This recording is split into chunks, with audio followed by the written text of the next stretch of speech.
souls rest in peace. Thank you very much for that. As government, even though we came up with the distinct interventions that I spoke about, we soon realized that the fighting COVID alone will not ensure that we succeed as government.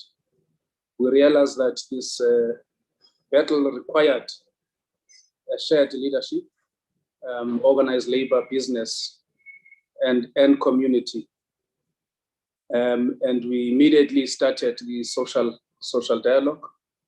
And social dialogue played a very important role in the implementation of the interventions that we came up with. And that is why today we have amongst us as panelists, we have Mr. Bheki Ntshalintshali, who's from the organized labor. He is the General Secretary of COSATU, but is here representing the organized labor. We have Mr. Martin Kingston, who's from organized business. We also have Mr. Duma Gubule, who's an independent economist, because we want him to have to give us a view in terms of the economic and social impact of government interventions. Did this intervention really make a difference? So that's what we're going to have. And at around 11:50 and 2010, we will have the Commissioner Vuyo Mafata. You'll also realize that one of the priorities interventions that I mentioned was protection of workers from contracting the virus. And in an event that workers did contract this virus at work, they needed to be compensated. So the Commissioner Vuyo Mafata will talk to that. On the income support to workers, we were supposed to have the acting commissioner, Ms. Marsha Bronkhorst. Unfortunately, she contracted the virus and she's not feeling well. We have a replacement by the name of Ms. Judith Kumbi. She's the Chief Operations Officer of the Compensation Fund. She will be talking to us on the contribution by the Unemployment Insurance Fund in terms of social security. And then thereafter, we'll have the question and answers, and then we will close. The Deputy Minister will give us closing remarks. So that's the program.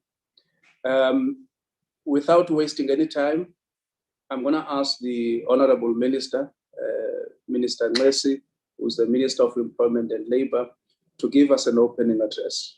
Over to you, Minister.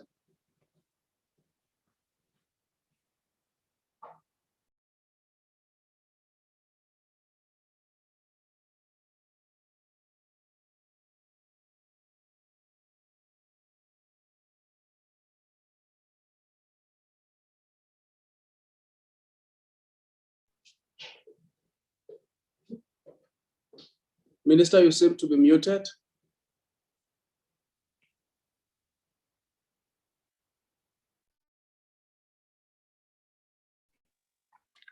Do you hear me now?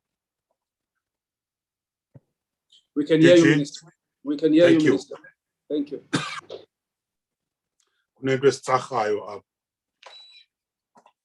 Thank you, DG, as the program director and moderator of this webinar, and to the Deputy Minister, Mr. Martin Kingston, the Vice President of BUSA, Mr. Bheki Ntshalintshali, the General Secretary of COSATU and the Labour Convener of Nedlach, and Mr. Duma Gubule, the independent economist. And if it was government, there was going to be a complaint that it's a list of all men except the Deputy Minister. The representatives of the social partners, labor, business, and the community, the Commissioner of the Compensation Fund, the UIF Commissioner, and all senior management of the department and its entities, the members of the media, ladies and gentlemen. 57,000 fellow South Africans have succumbed. They've succumbed to the COVID-19. Thankfully, the overwhelming majority of those infected recovered. The pandemic and the lockdowns resulted in massive disruptions to economic activity and livelihoods. 2020 experienced a 7% drop in the GDP, resulting in 1 million jobs lost. The first quarter unemployment rate for 2021 rose by 0.1% to 32.6%, though less than 33.4% predicted by economists. The figures are stabilizing but remain unacceptably high. As government, working together with the social partners, we were able to mitigate some of the effects of the pandemic and the lockdowns, leveraging our security institutions or social security institutions, particularly the Unemployment Insurance Fund, working with business and labor to create the COVID-19 test benefits and to build a mass network to distribute the new benefits on an unpredictable scale, or unprecedented rather scale. At the same time, we used our health and safety inspectors both to support the social partners in Nedlach in drafting or in the drafting of the COVID-19 health and safety directions, as well as to inspect and enforce the new regulations alongside health and safety regulations.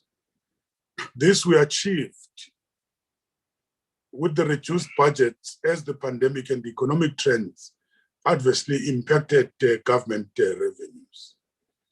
On health and safety, to enforce compliance, and despite the COVID-19 conditions, over 31,000 health and safety inspections were conducted for the period 1st April 2020 to 31st March 2021. The department appointed an additional 500 OHS inspectors, a welcome addition in the battle against COVID-19, making possible a fourfold increase in the number of the inspections planned, which are planned for 2021-22 financial year. The target is to conduct over 96,000 OHS inspections this year. On social security, the COVID-19 TERS benefits started paying out from April 2020. As at the 31st March 2021, payments were made to 267,000 employers and to 5.4 million individual employees at the cost of 58 billion, providing support to laid-off workers, their families and communities across the country. The pandemic also exposed the inadequate capacity of the state on many fronts. Payment of COVID-19 TERS benefits by the UIF quickly became the target of fraud and corruption. We're therefore grateful to the Office of the Auditor General for their assistance in analyzing systemic weaknesses requiring strengthened controls, and to the SIU for the investigating the possible fraud and corruption. We were also protected against the fraud and corruption by the UIF's Follow the Money strategy to audit all employers that received the COVID-19 TERS funding. The auditors verified payments of 16 billion and traced 228 million that was fraudulently claimed by employers. And I must indicate that they are not yet done. We maybe still discover more. Of the 121 employers that have already been handed over to the Hawks via the Presidential Fusion Center, 16 have appeared in court. Shortcomings which we have identified. The pandemic also exposed the shortcomings of the UIF and our social security safety net, particularly with regard to the informal sector, the atypical employees, and the gig economy. A process we'll be taking with the Nedlach social partners of the policy and legislation review. As we roll out the vaccine program, I would flag the recent agreement in Nedlach to utilize the workplaces as the vaccination points. Also, we recognize the role of the compensation fund and the licensed mutual assurance companies, which have paid for medical treatment and the replacement of the lost income for 12,500 claims over the last 12 months. These bodies have also set aside 1.3 billion in terms of the COVID Act to fund the vaccines for some 3 million uninsured workers and COVID pensioners. But I must raise a red flag here. We have to be extra careful. We have to ensure that our systems are in place. We don't open ourselves to another fraud in this big amount which we're talking about. So we must be extra careful. On social dialogue, the pandemic has also taught us the value of social dialogue, a core value upon which South Africa's democracy was founded. The Nedlach, the National Economic Development and Labour Council, played a critical role in uniting the social partners in a common response to the pandemic, shaping the income relief responses and the health and safety directions for workplaces. The Council's role in promoting social solidarity at this time cannot be overemphasized. Nedlach also continues to facilitate social dialogue around issues of growth and jobs, monitoring implementation of the Presidential Job Summit commitments and blocking key structural reforms now which have been taken over by Operation Vulindlela, led by the National Treasury and Presidents. Nedlach also facilitated input by the social partners into government's economic reconstruction and recovery plan, which we call it the ERRP, which was announced by President in October 2020. So the plan is there to lift us out of the economic doldrums. The focus now must be on the implementation. This is another area where we have to warn all the social partners, warn ourselves. It's very quick to come up with a lot of decisions, of policies and everything. But when it comes to implementation, we're very weak. How do we fast track the implementation of this particular plan is very key. On the joined-up government, during the 2021-22, the Department's Public Employment Services will continue working with the Presidency to coordinate the Pathway Network Management Program, which brings together nationally work, learning, and job opportunities for the youth made easily accessible or accessible on a digital platform. This requires the kind of the join-up the President refers to. Relevant departments and agencies have already signed up to the Memorandum of Understanding. Some 436,000 youth not in employment, education, or in training, whom we call them the NEETs, have already supported or have been supported with the 17 or 170,000 placed into various work opportunities through the wider pathway management network. On decent work, I believe it's critical during these trying times to reaffirm the mandate of the department to protect workers and promote decent work. The labor inspectors do this through enforcing compliance with the labor market policies and laws. The CCMA works closely with the department in this respect. 297 compliance inspections will be conducted during the 2021 with a continued commitment to prosecute non-compliant employers in relation to the Basic Conditions of Employment Act and the National Minimum Wage.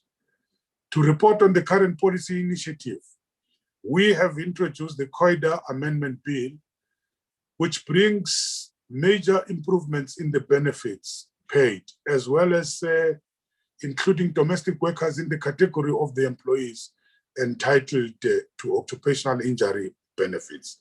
and the new provisions for the rehabilitation of the injured workers with the aim of assisting their return to the labor market.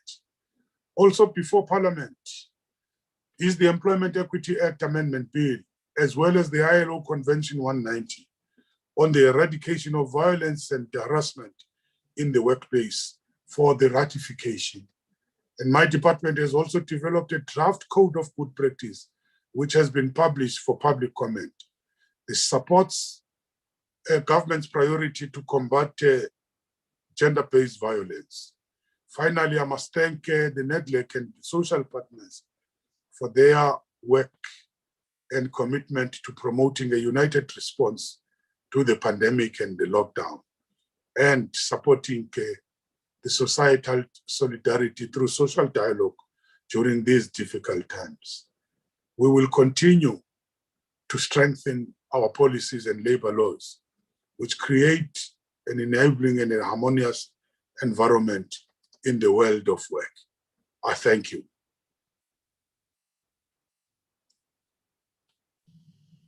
Thank you, Minister.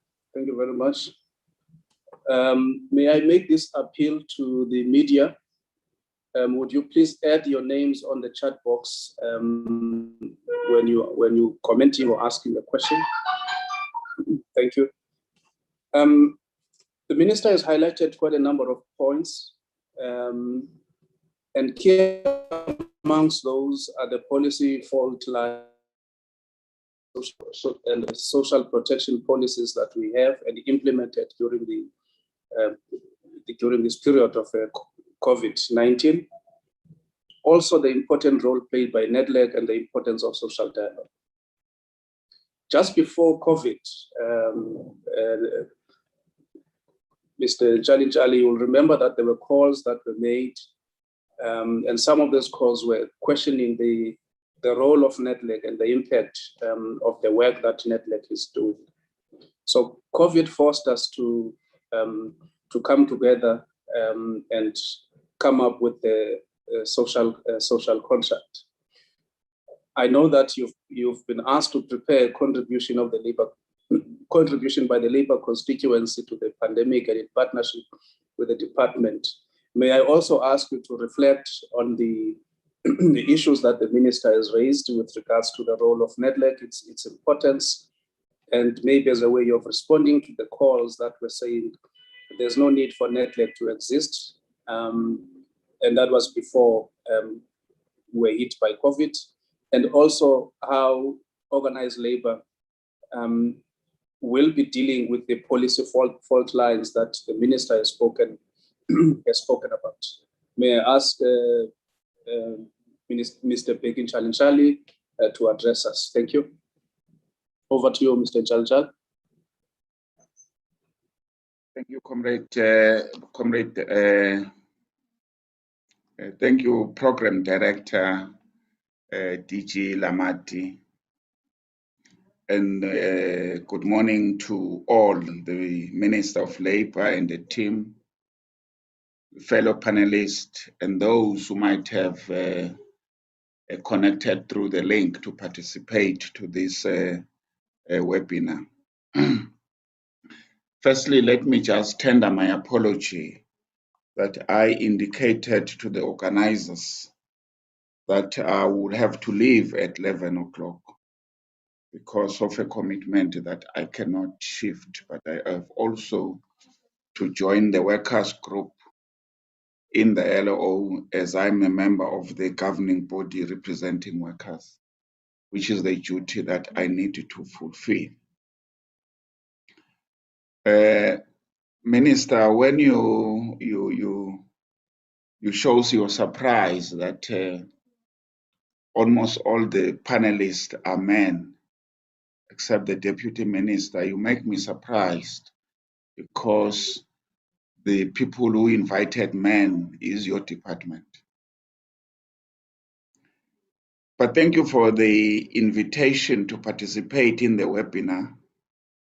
It was not made clear to me on the invitation because the invitation, it says, is addressed to COSATU via Nedlach, whether one was invited as the overall convener or as the General Secretary of COSATU, but nonetheless, I hope the intention is to hear and critique the work that the department carried over the period that you are mentioning, the last 12 months since the attack by COVID-19.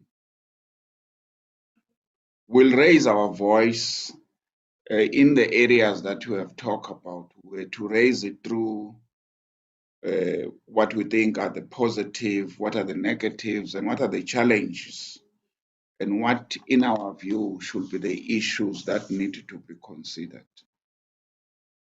We had hoped that Minister will narrow the issues of the COVID only to the areas that are covered by the ministry in the employment and labor, but not to talk broadly about what government contribution could have been in the other areas, the role of Treasury and others, the question of the economic recovery plan due to time. And we hope if the department is interested to host a webinar to speak on those issues, we'll welcome to do so.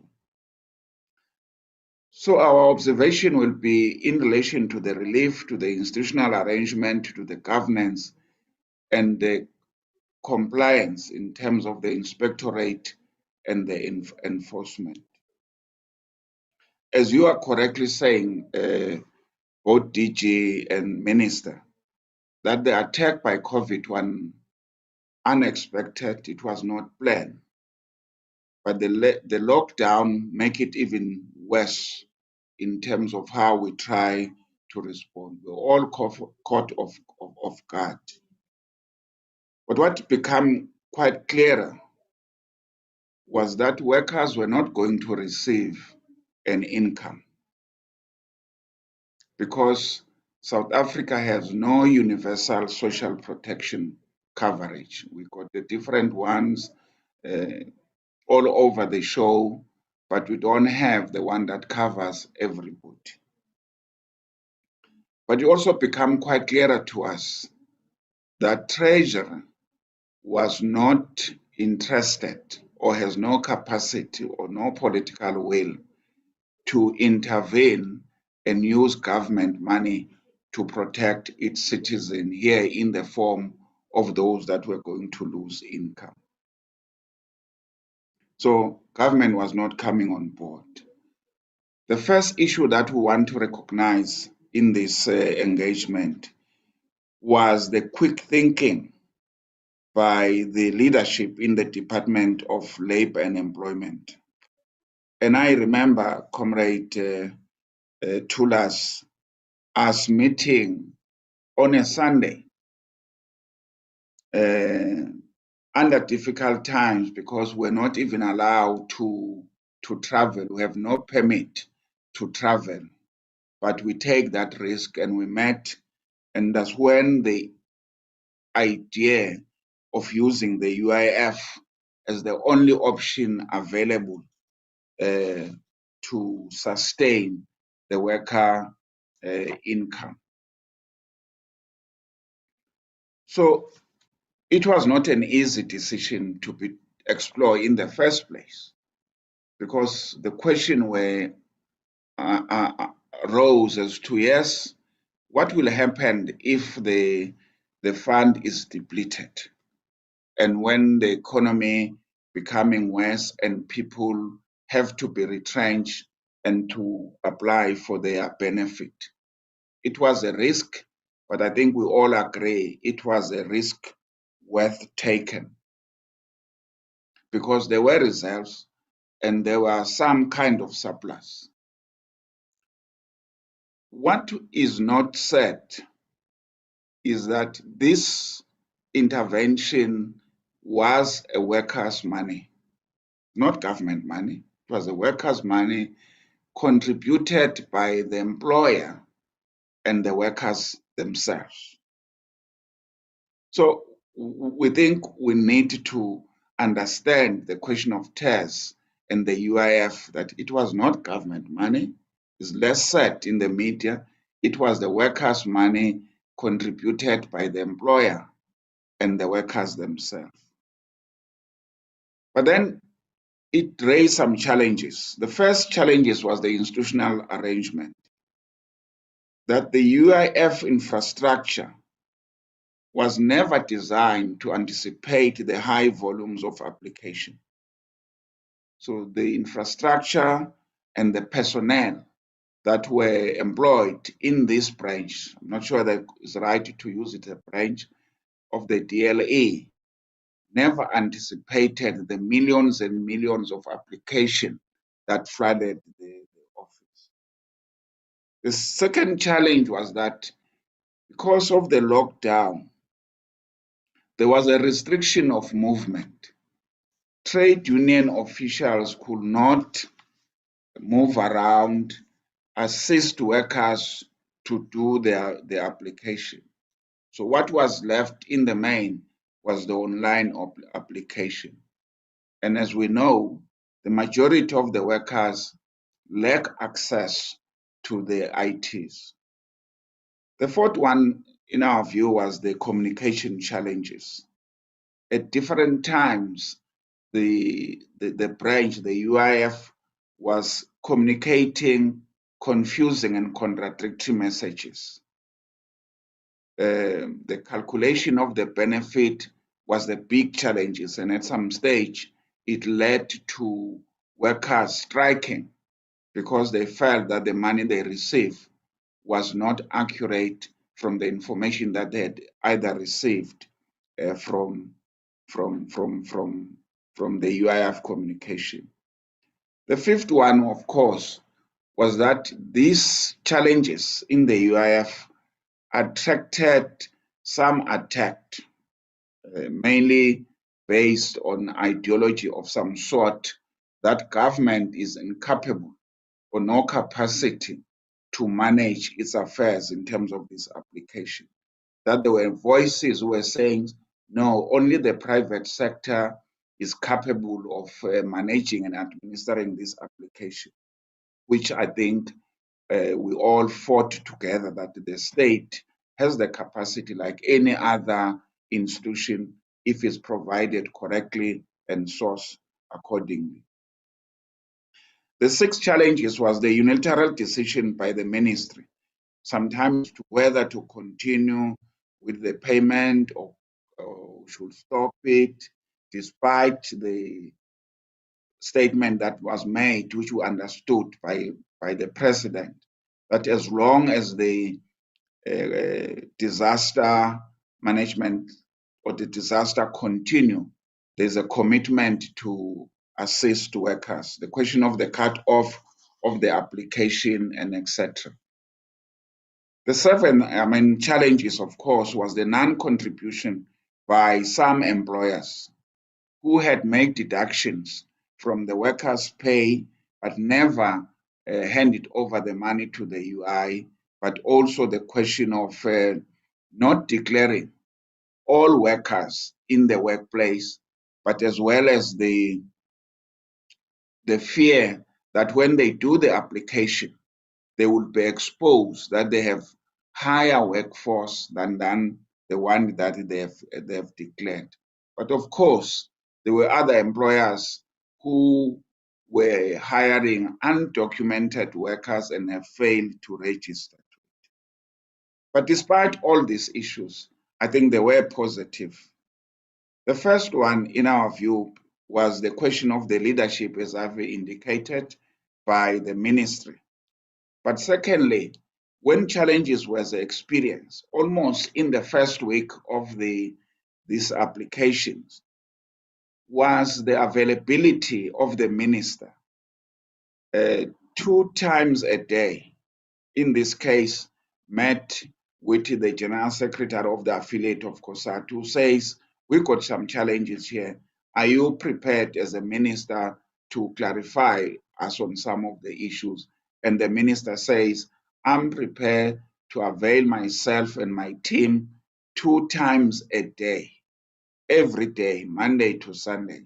That was the initial response by the minister. And we want, in this respect, to just appreciate the persons that the department make a focal point in this, Utsiamo and Comrade Andre Krill from the unions that were doing the management of this thing. But the second issue, which was positive, was the department indicating the shortfalls within that branch. It was frank, prepared to acknowledge the shortfall. Of course, at some times, Minister, you were angry when we criticized you through the media as to say what is the shortfall, but you accepted that the best way of addressing some challenges is to address where there are shortcomings.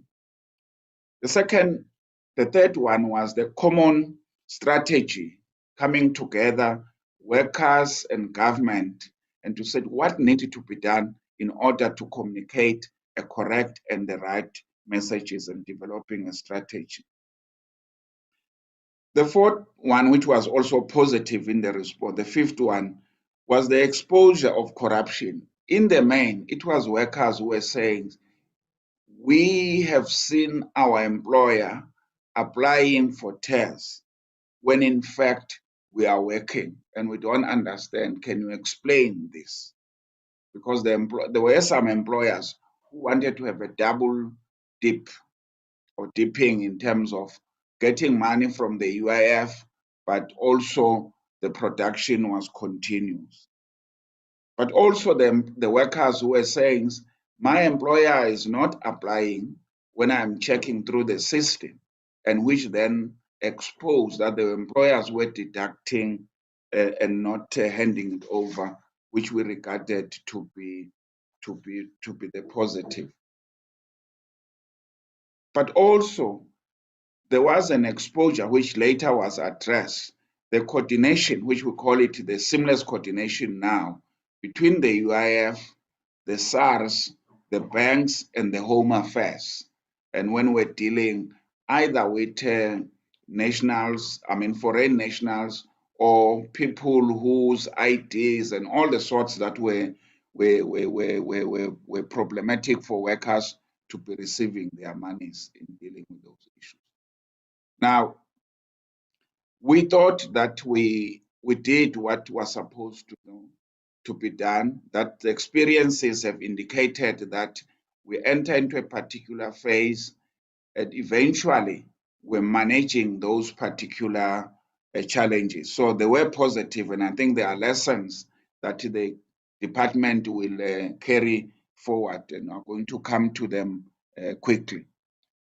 Then the second issue was the issues of the governance, the question of the Disaster Management Act and the directions that were being applied. Firstly, was that when there was a lockdown, the first challenges with the disaster managed directions was that it did not allow trade unionists to be the right of movement and to be able to operate and assist workers, both in terms of the health and safety in the workplace.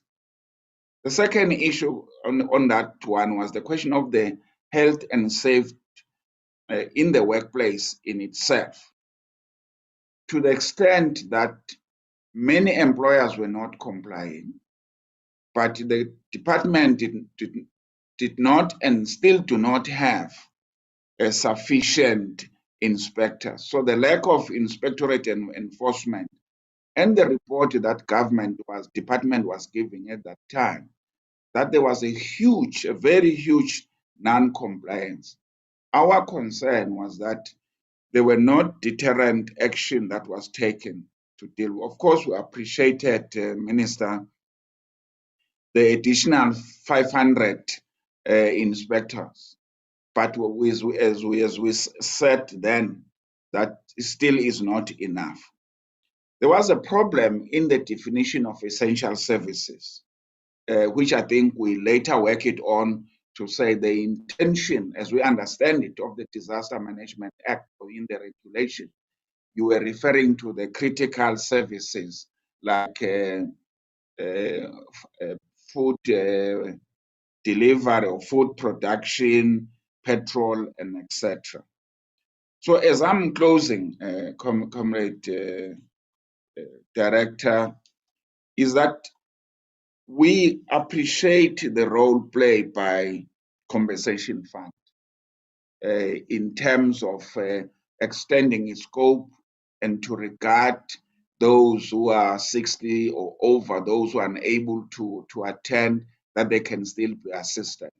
Those that they've exhausted any sick leave, because also the definition of being just isolated was not fitting very well with the definition of sick leave. There is another role that came out that catch our eye, was the role played by bargaining council where they existed in helping in terms of application, but also in rallying the employers to be acting in a uniform way to ensure that workers are protected. So we need also now, as we have learned it, to speed up the negotiation on the universal social protection so that everyone is covered, including those in an informal sector or those who are vulnerable workers, those who are not specified in terms of their contract employment. The contribution by the public services, long ago a decision was taken that they needed to make a contribution. It was never implemented. We needed to look at it. The strengthening of the inspectorate and enforcement, the question of, I think we need to learn to stop unilateralism and also promote the social dialogue in dealing with those issues. But more so, the question of that UIF monies and the monies that are being contributed here are workers, and we should not use unilateralism in deciding those. And therefore, the employer and the workers must have more say, even in those advisory bodies like your UIF. I will not answer the question of the role of Nedlach, and whether Nedlach is still relevant. Safe to say, if there was no Nedlach, all the experiences and the effort that has and ensure that almost 60 billion rand were planted back to the economy will not have happened. So people will have to judge themselves, and I think Martin may have more say on these things as he was engaged. And Nedlach was meeting, Comrade, almost every day, almost twice a day, to address these issues. Just think for a moment, if there was no Nedlach, there will be no direction, there will be no leadership in the whole country. Thank you very much.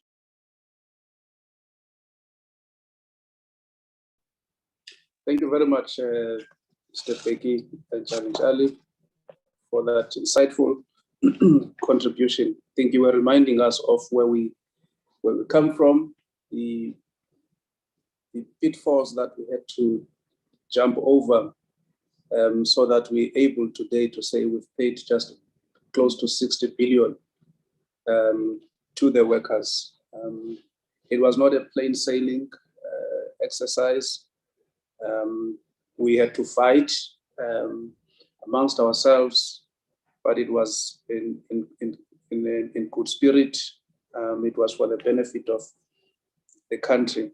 And again, thanks for raising a number of issues that we still need to tackle. The lack of universal coverage. I think the minister spoke to this when he referred to policy fault lines, and also the fact that we still have to finalize the issue of the contribution of public servants to the unemployment insurance fund. We are seized with that task, and we committed to making sure that we finalize it. And again, I think what you presented was a balanced assessment of the work that was done. You gave us 7 challenges, and you were just short of one to make it 7-7. So there are 6 positives and 7 challenges. We'll work on that so that we have a much more balanced. You give us a much more balanced assessment next time. And thank you very much for that. Now, business also played a very important role during the discussions that took place at Nedlach, as we have heard from the General Secretary of COSATU. Mr. Kingston, I would like you to just reflect on the question that I raised to Mr. Njali with regards to the work that was done by Nedlach and the contribution of business, and the calls that were made by from some quarters that were coming from some quarters that Nedlach has passed its sell-by date and therefore should not exist as an institution, or its role wasn't contributing anything to discussions around economic growth and the challenges that we're experiencing in the labor market. Over to you, Mr. Kingston. Thank you very much, DG, and good morning to you, to the Minister, Deputy Minister, all of the other panelists, specifically and particularly for Comrade Becky, and to all of those who are participating in this webinar today. On behalf of Organized Business, I very much appreciate the opportunity to discuss how we've worked together, what the challenges have been, but how in many respects, the pandemic has created an opportunity for some level of social solidarity that we have not experienced previously in South Africa, and which I believe we have both put to good effect and need to going forwards. I'd like to talk a little bit, if I may, about the commencement of the pandemic, the formation of Business for South Africa, of the formation of the Solidarity Fund, what happened last year, in particular, the work on TERS, what is happening this year in the context of the vaccination rollout and lessons that have been learned. And I'm going to try and cover ground that is complementary to the input that has already been given by the Minister, as well as by the GS. You know, it seems a long time ago, I have to say, DG, but the BUSA board meeting on the 11th of March of 2020 anticipated that there was going to be a meeting convened at Nedlach to discuss the imminent advent, I have to say, of the pandemic. And that took place on the 16th of March at 1 o'clock in the afternoon, Nedlach Special Exco. It was held at the IDC. We knew little about social distancing or mask wearing, but even then I remember, I'm sure that both Becky and the Minister will also remember, there were a limited number of seats all sat spatially appropriately apart in a way that we wouldn't see, I have to say, sadly, today. And that was really the beginning of, as the GS has said, almost 24/7 activity at Nedlach, and both bilaterally and multilaterally between the social partners to tackle the pandemic. A pandemic which, of course, has brought into very stark relief all of the challenges within the country, not just of unemployment, inequality, and poverty, but many of the other structural issues that we had failed to deal with as a country over the past 25 years, and where we have no choice now but to grasp the nettle. And I'd like to feel that the partnerships that have been established over the past 15 months equip us so to do. One of the first things that we, of course, did as partners was to establish the Solidarity Fund, an organization that is independent. It's not accountable to any of the social partners, but to the country at large. And literally within 2 weeks of that seed having been sown, and the seed was indeed sown on the 16th of March, it had been established with an independent board.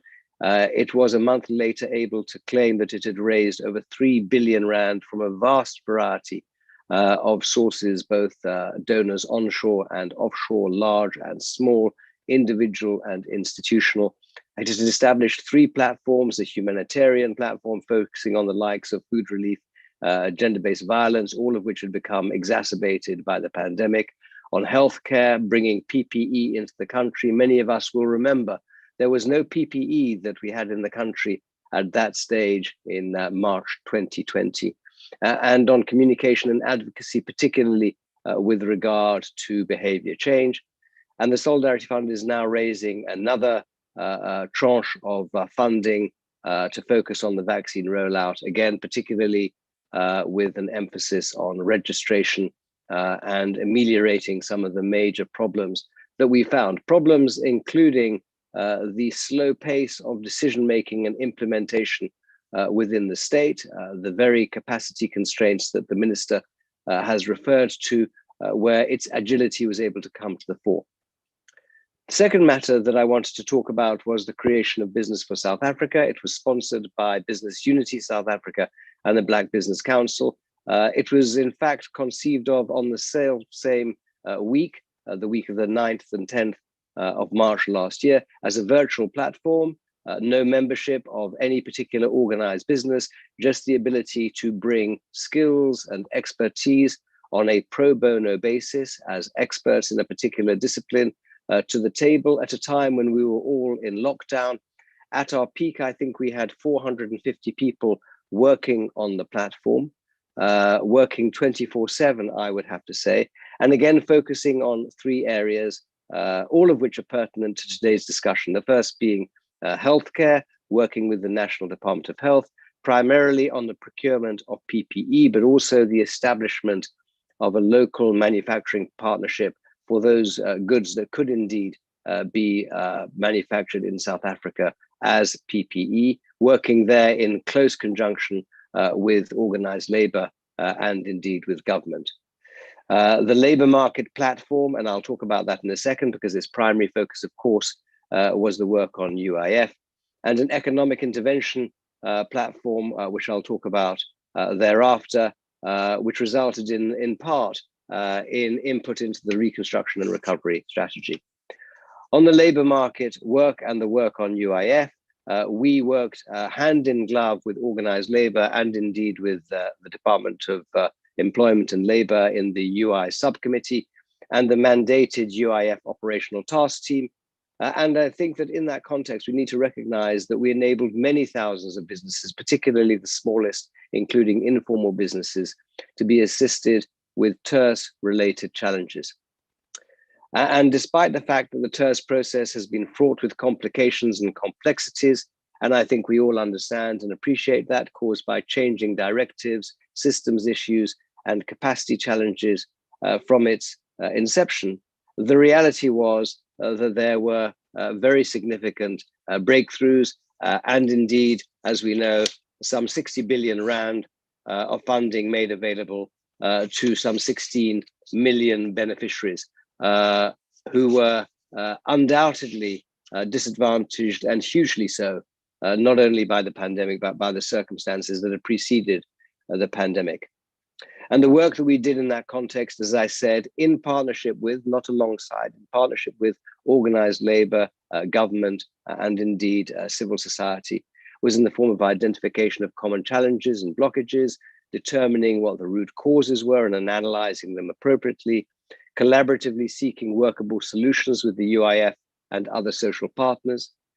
And I think that we need to call out some of the successes, the updates to the TERS portal functionality to enable clearer status updates to employers and employees alike, detailed, frequently asked questions and documentation underpinning that, which were regularly updated, clear and consistent communication to employers from the UIF on changes to TERS, hosting regular webinars to educate employers and create conduits for questions and answers, implementing formal dispute processes, and a policy clarity document to guide auditors, the release of which is imminent.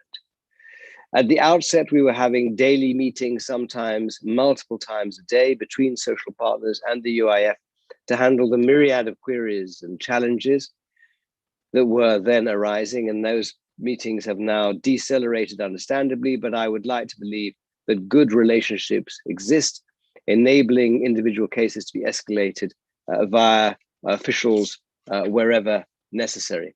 So I think that although there were many challenges that had to be dealt with in the early days, the tenacity, I would have to say, particularly of labor and business, alongside government and the UIF, is to be applauded for having achieved the relief that we were able to provide in the context of extremely difficult circumstances. Of course, other forms of relief, and I think that the GS has also alluded to this, have not been seen to be as successful. And we need to recognize that we're not through the woods yet. In fact, we're far from being through the woods when we have a third wave upon us, winter approaching, and an entire vaccination program to get through. We've only just commenced phase 2. I'll talk about that in a moment. But the reality is that we learned the hard lessons of cooperation and collaboration in the most difficult of circumstances. I wanted to talk about the third area of activity, again, in collaboration with our social partners, and indeed, particularly with the department, and in many of these cases, with the minister playing a facilitative or a chairing role, being in the work that we did on the economic recovery strategy, which had to be focused on sustainable job creation and inclusive growth, but had to recognize many of the structural constraints. This was, as far as we were concerned, a silver lining in an otherwise very dark cloud, where we could reset the economic trajectory on a sustainable growth path, inclusive every step of the way, as a consequence of the pandemic. We, as business, authored an economic recovery strategy, which we tabled to government and to our social partners in July of last year. It set out our recommendations and proposals as to how we might be able to reset South Africa's social development path. And we were mindful of the need to limit the focus to a number of key projects, some 12, some policy focus areas, and immediate actions that could improve consumer and business confidence. We moved into a consultation process at Nedlach in the context of the Nedlach Economic Recovery Action Plan, facilitated and overseen by Nedlach. I need to mention in that context the outstanding work, I think, that has been done by Nedlach and by its executive director, Lisa Seftel, in trying to integrate the views of all the parties and focusing in particular on immediate or short-term measures, as well as longer-term structural reforms and other programs that needed to be put in place, which was finalized in September of last year. And then, of course, the government's economic reconstruction and recovery plan, in significant part, I would have to say, drawn from the work that had been done at Nedlach, and certainly aligned with it, with some updates, which was announced in October 2020. We needed, all of us, to recognize the requirement to build a bridge to recovery beyond COVID-19. Let us not forget that before the pandemic, we were already in a recession. We were about to be downgraded to sub-investment ratings.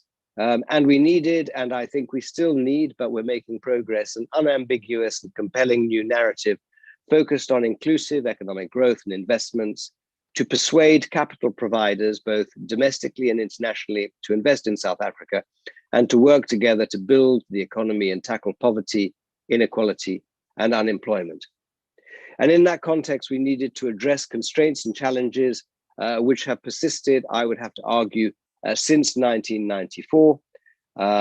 We needed to deal with constraints that were persisting, whether it be the capacity of the state, whether it be the issues of corruption and crime, inequality, and the need for sustainable transformation, and to identify what was required to drive fundamental change, specifically and particularly in the context of our competitiveness, of unlocking the potential of SMMEs, of accelerating economic transformation, of attracting and mobilizing capital domestically and internationally, underpinned by greater policy certainty and with an agreement on key national projects and policy interventions, and perhaps most importantly, with effective and timely implementation.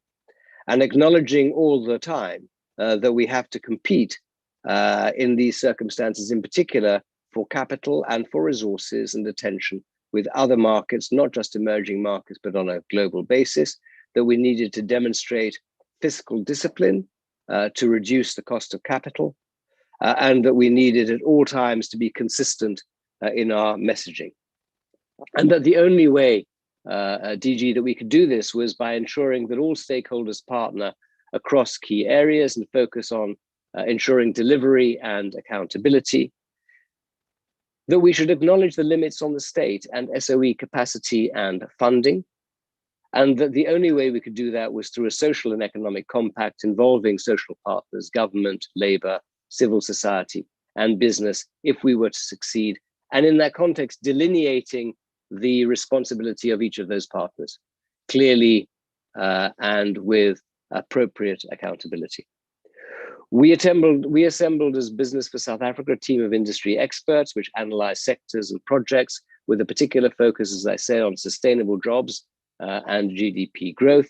We identified key challenges, regulatory obstacles and policy interventions, and the need to be able to fund projects that were viable and sustainable. And we considered every industry sector across both urban and rural and peri-urban. We looked at those that supported small and medium-sized businesses as well as micro enterprises across every sector of the economy, with a particular focus on high impact areas with a view to both GDP multipliers and employment multipliers.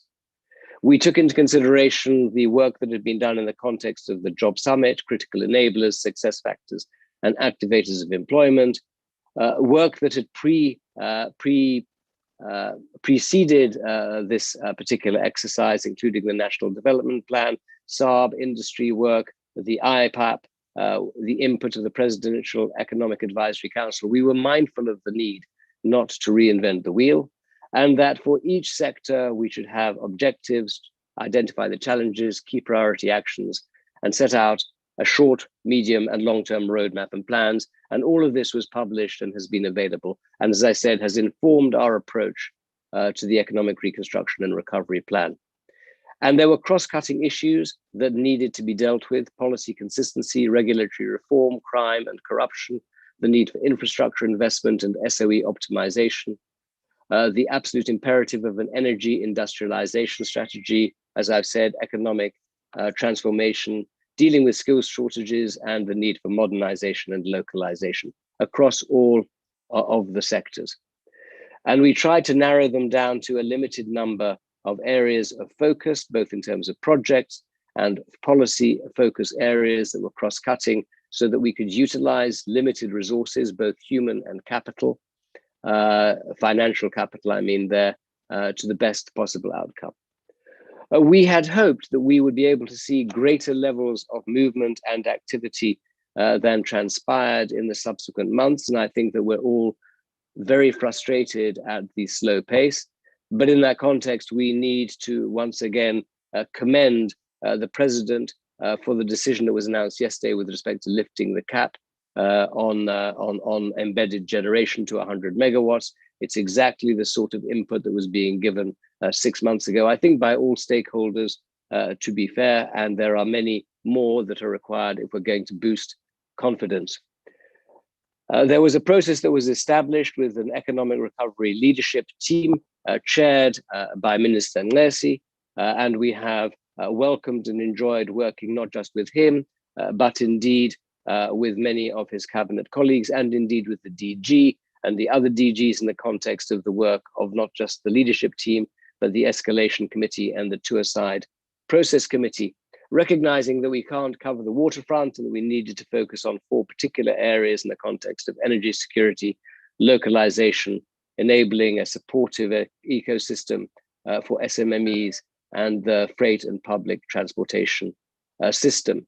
And that work is now progressing, not as quickly as I think many of us would like, but there's no doubt that it has been seeded by the levels of cooperation that were established, as I said, in the very early days under the auspices inter alia of Nedlach as a consequence of the pandemic. So those 4 areas are now being focused on, along with particularly infrastructure investment and delivery. But if I can mention another 4 critical areas that we need to think through and that have also been identified, it's the need to look at a just transition and the green economy, building a capable state, particularly but not only filling critical vacancies in government and addressing distressed SOEs, but ending wasteful expenditure and enhancing productivity, putting an end to corruption both in the public and in the private sector, dealing with the illicit economy, taking appropriate action against those that are found to have been guilty, both public office bearers and otherwise, and promoting tax compliance. And then the need for regulatory reform in particular, but not only, with respect to transformation and growth. There's no doubt, as I've said, DG, that the pandemic provided an opportunity for all stakeholders to reset South Africa's social and development path. But what is required is ruthless prioritization and committed leadership to ensure that we can implement the ERRP with the necessary urgency. And as business, we remain committed to mobilizing and allocating the requisite resources. If I can then finally come to a few lessons learned as I wrap up, DG. In all cases, there was an underpin of recognition that we needed to harness skills, resources, and capacity across all constituencies. In the case of the business community, large and small, formal and informal, urban and rural, local and international, and cross-sectoral. In the context of B4SA, we didn't allow any form of branding, no egos, all sharp elbows left outside the door. We all had to work in collaboration with one another, regardless of our ideologies or our personal likes and dislikes.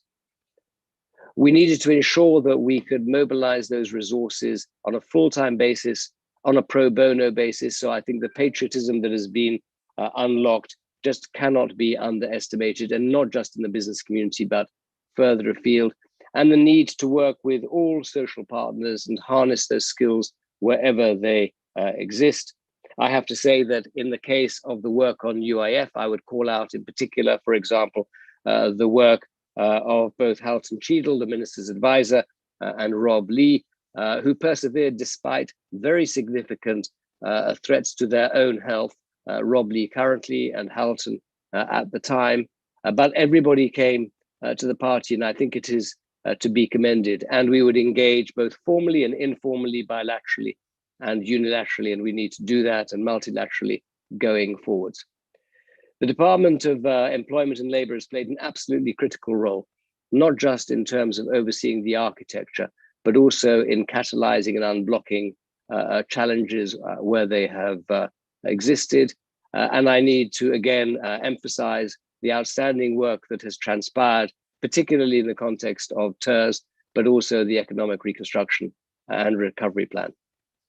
It's a clear indication that if we are to achieve our potential as a country, then we need to take into consideration what has been achieved, forged, I have to say, in the crucible of adversity, and amplified by the pandemic.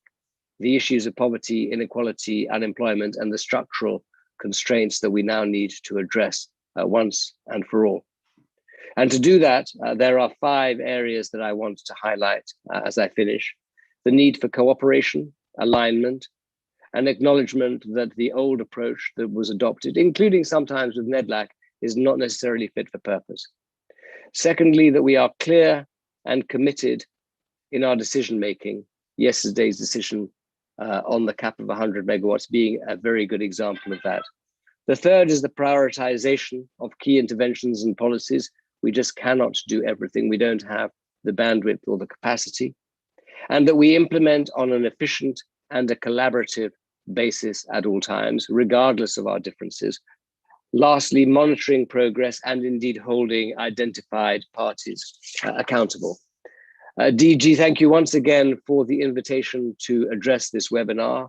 We think it's an extremely important forum to deliberate not just the role of Nedlach, but how as social partners we can work together, as I said, collaboratively, collegiatively, and indeed with the best intentions and with the best interests of the country at heart. Thank you very much, DG.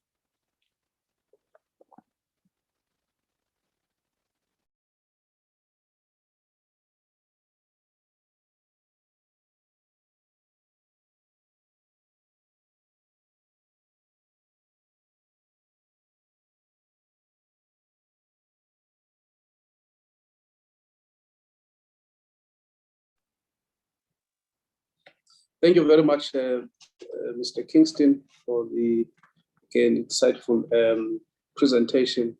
I think the last part of your presentation sums up the mood when we started with this work and the commitments that all we've made, that all of us made in making sure that even post-COVID, we take the country forward, we grow the economy.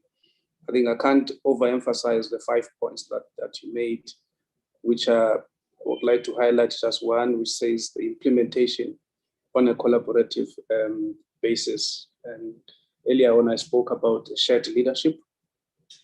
We need shared leadership in all of these things. Government cannot go alone in making sure that the economy recovers. You also spoke about the need for both business and labor, and to business, labor, and government to fight corruption, whether in government or whether in the private sector. To that effect, I have a question from Kulekani Makubane from Fin24. He wants to know about the status of the UIF commissioner, whether he has been absolved of 170 million irregular tariffs payment. The UIF commissioner is back into the department. He has not gone back into his work, into his job as the UIF commissioner, given the fact that the recommendation by this SIU were that there must be a disciplinary process that takes place, and he has been served with charges. So he is back. He's working in the office of the Director General. We took a decision that we must come back because the suspension was subject to the finalization of the investigation by the SIU. But their recommendations are being implemented. So he has not been absolved yet. Okay, so thank you very much, Mr. Kingston, for the wonderful contribution. I was told that Mr. Duma Gubule is a victim of the load shedding. He has not been able to connect. Hopefully, as we navigate through this program, he will be able to connect and we will be able to hear his input. I would like us to move to the next contribution, which will be done by the Commissioner Vuyo Mafata. Commissioner Mafata, the Minister and the I see Mr. Kabula has joined, but I think just to give him space or time to breathe, we will take him after Commissioner Mafata's contribution. Hopefully, there won't be load shedding. The Minister spoke about the number of inspections that we have done, and also the contribution made by the General Secretary of COSATU, Mr. Chalinjani. I spoke about the work that the inspectors did and the wish that they could have done more. Now, if you look at the number of inspections that they have done, and you also look at the total country fatalities to date, and compare those with workplace fatalities. When we started here, I indicated that we're sitting at country fatalities of 57,410, and the workplace fatalities are sitting at 74. Is there any way that we can link the work done by inspectors to this low number of fatalities at the workplace? Is there a correlation there that we can draw between the work they did and the number of fatalities at the workplace? Over to you, Commissioner.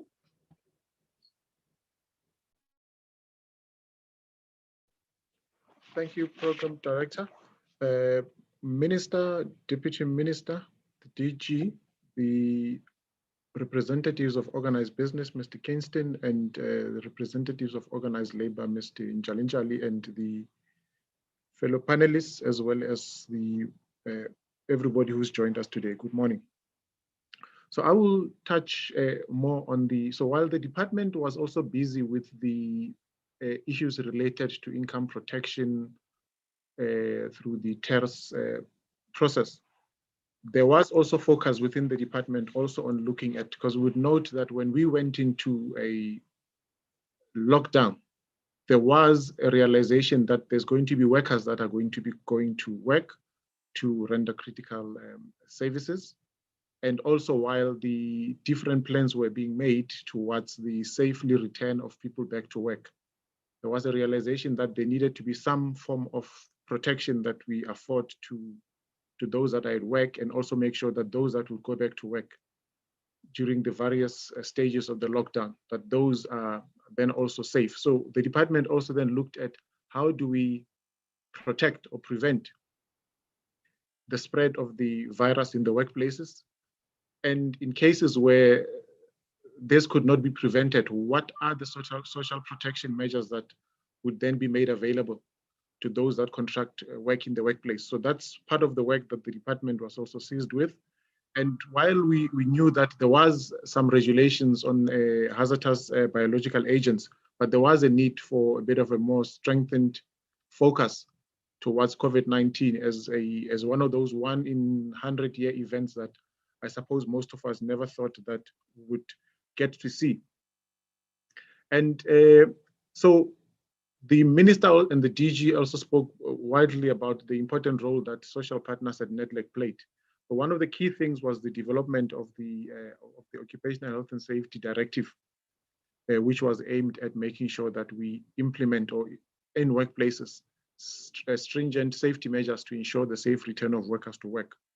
And one of the things that also was recognized by the department at the time was the fact that while we are working out the safety return of workers to the workplace, there's a need to make sure that those that are currently working and rendering services, who were at the coalface of the fight against the pandemic, also do have some form of a social protection. And this was a notice that we published as a department in March, just on the eve of the lockdown, to make sure that those that are at work are able to be covered. So there was also then a realization later on that with the current COVID legislation as it was, those that would continue to enjoy social protection would only be those that are directly linked to the work against the pandemic, largely because for a person to qualify for a occupational injury or an occupational disease benefit through the COVID Act are those where we can prove that there's a link between the nature of the work that a person does as well as the nature of the injury or the disease that they've contracted. And to that end, the minister published a directive at the end of July as we opened up the economy to make sure that the causal link that is required in terms of the Act is suspended for the purposes of administering the COVID-19 benefit for those that would contract it at the workplaces. And this ensured that almost all working South Africans would then have access to social protection in an event that they acquire this COVID-19 disease in the workplace. But when we're looking at it more, the DG spoke about the causal, the link between the fatality rates that we've seen countrywide versus those that we've seen in workplaces. So the work that among those that were quite active during the lockdown, during the early stages of the lockdown, were the occupational health and safety inspectors. We spoke earlier, there was speak of the increased capacity of the occupational health and safety inspectors. We increased the capacity of inspectors in the department to almost 600 or close to 700 inspectors that were then became available. And a lot of these inspectors were active on the ground during the lockdown to make sure that those that are at work are kept safe, and those that would be returning to work in the future, that when they do return to work, that there would be adequate safety protocols to ensure that they don't suffer the effects of this of this disease.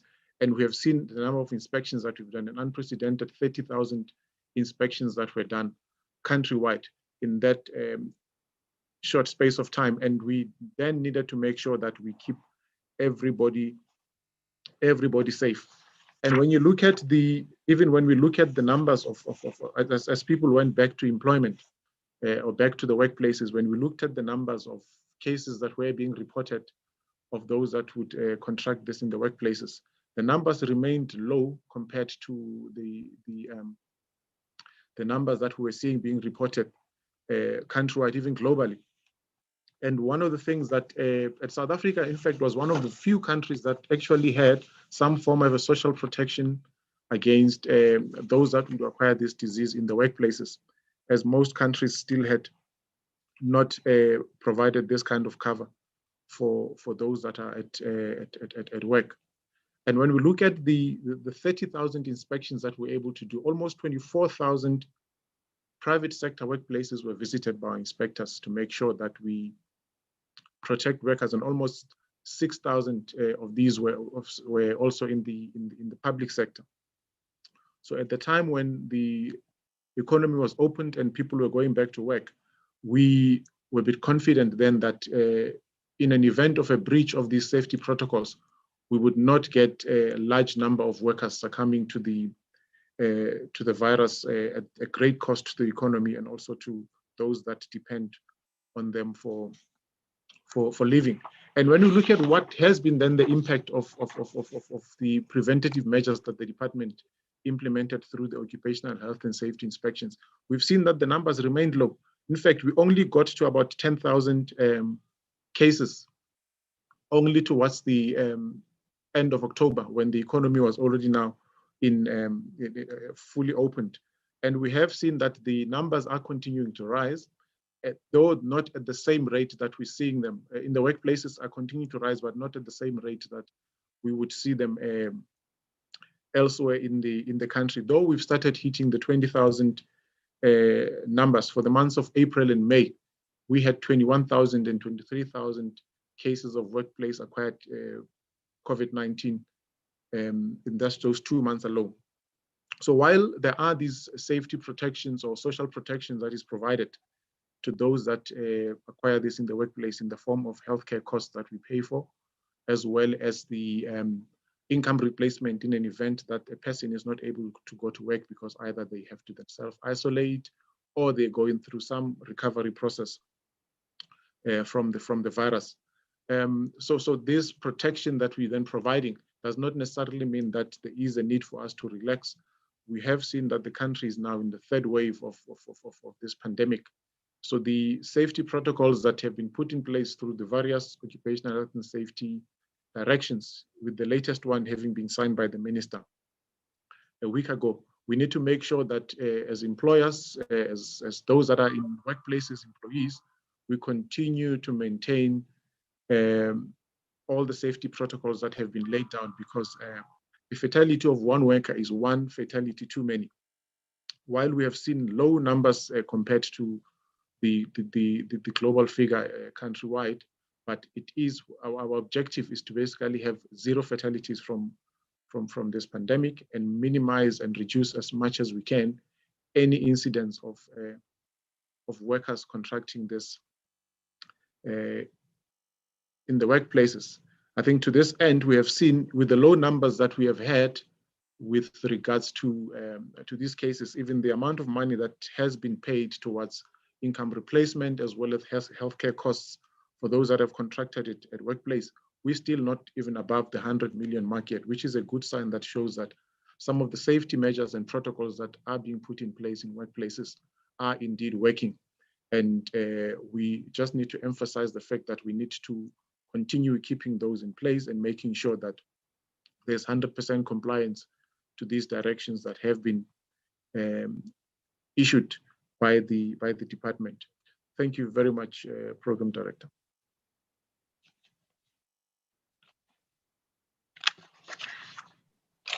Thank you very much, Commissioner Mafata, for that input and the appreciation of the work done by the inspectors and the compensation fund colleagues. I saw Mr. Kobule coming through. So we will hand over to him. Mr. Kubule, we've seen the announcement made by the Statistic General, giving us the quarterly labor force survey for the last quarter of 2020, and also last week we saw a report, a quarterly labor force survey for the first quarter of 2021, which paints a very gloomy picture in terms of the unemployment rate in the country. Now, I'm just wondering that if we have not made a number of the interventions that government has made, I'm wondering what the picture would look like in as far as the employment is concerned. I know that economists in this matter are divided in terms of whether you could link the interventions that government has made in any form of contribution towards protection of jobs. I would like to hear your views on that, and relating to also the economic and social implications of the interventions that we have made in as far as the implementing our social security, especially in these times of COVID. Welcome to you, Mr. Kubula, and over to you. Thank you. And thank you very much, Director General Lamani. Thank you for the invite. I've just been having a very hectic day. So I'll just start off by saying that I've been following the what you call it, the government response to this crisis from day one. And I was also following the whole issue around the responses by especially the Unemployment Insurance Fund. I'll remember that in 2016, TIPS, they wrote a report about this accumulating surplus at the Unemployment Insurance Fund. And they came up, Niva Makhetla, she came up with many, proposals as to how we can use the surplus to benefit South Africans. So as we saw, so many of us also took up the cause and said that there was no reason for this increase in the surplus. So when this crisis started, I was in engagements with the people at the fund, some of the people at the fund, like Mr. Telezi, to give me latest statistics as to how we could utilize this fund to provide, and the response that was made from the fund. So I've looked at the stimulus. You'll remember that the stimulus package was announced was 500 billion rands. I can't share my screen for some reason, but I'll just talk through you my analysis of the stimulus package. So the original stimulus package is about 500 billion rands. There was job creation, there was what we call above the line, job creation, tax measures, social grants, health, municipalities. This is government spending of 260 billion rands. Then there was the loan guarantee scheme of 200 billion rands, and the Unemployment Insurance Fund was supposed to spend 40 billion rands. And that added up to 500 billion rands. But as you know, most of that stimulus did not materialize. The increase in government non-interest spending was about 35 billion rands. The tax measures were 12 billion rands. So according to a report I recently did, the total government above the line on budget stimulus was about 46.6 billion rand. It was 0.9% of GDP. The loan guarantee scheme didn't materialize. We had 18.2 billion rands of loans that were advanced under this scheme. It was a huge failure. And the Unemployment Insurance Fund by the 23rd of March had given about 58.7 billion rands to 5.3 or 5.4 million people. So on this one, I just have to say that so the stimulus, according to my calculation, was about 123.5 billion rands, according to the report I just did, and it was 2.5% of GDP. It was much lower than what we've seen in many other countries. Globally, the stimulus packages were about 16% of $16 trillion, 17% of GDP. of world GDP. And so we've had these incredible stimulus packages, and according to the latest World Bank report, quantitative easing, the printing of money, was about 15% of GDP in the rich countries and 3% of GDP in the what you call it, in the emerging markets.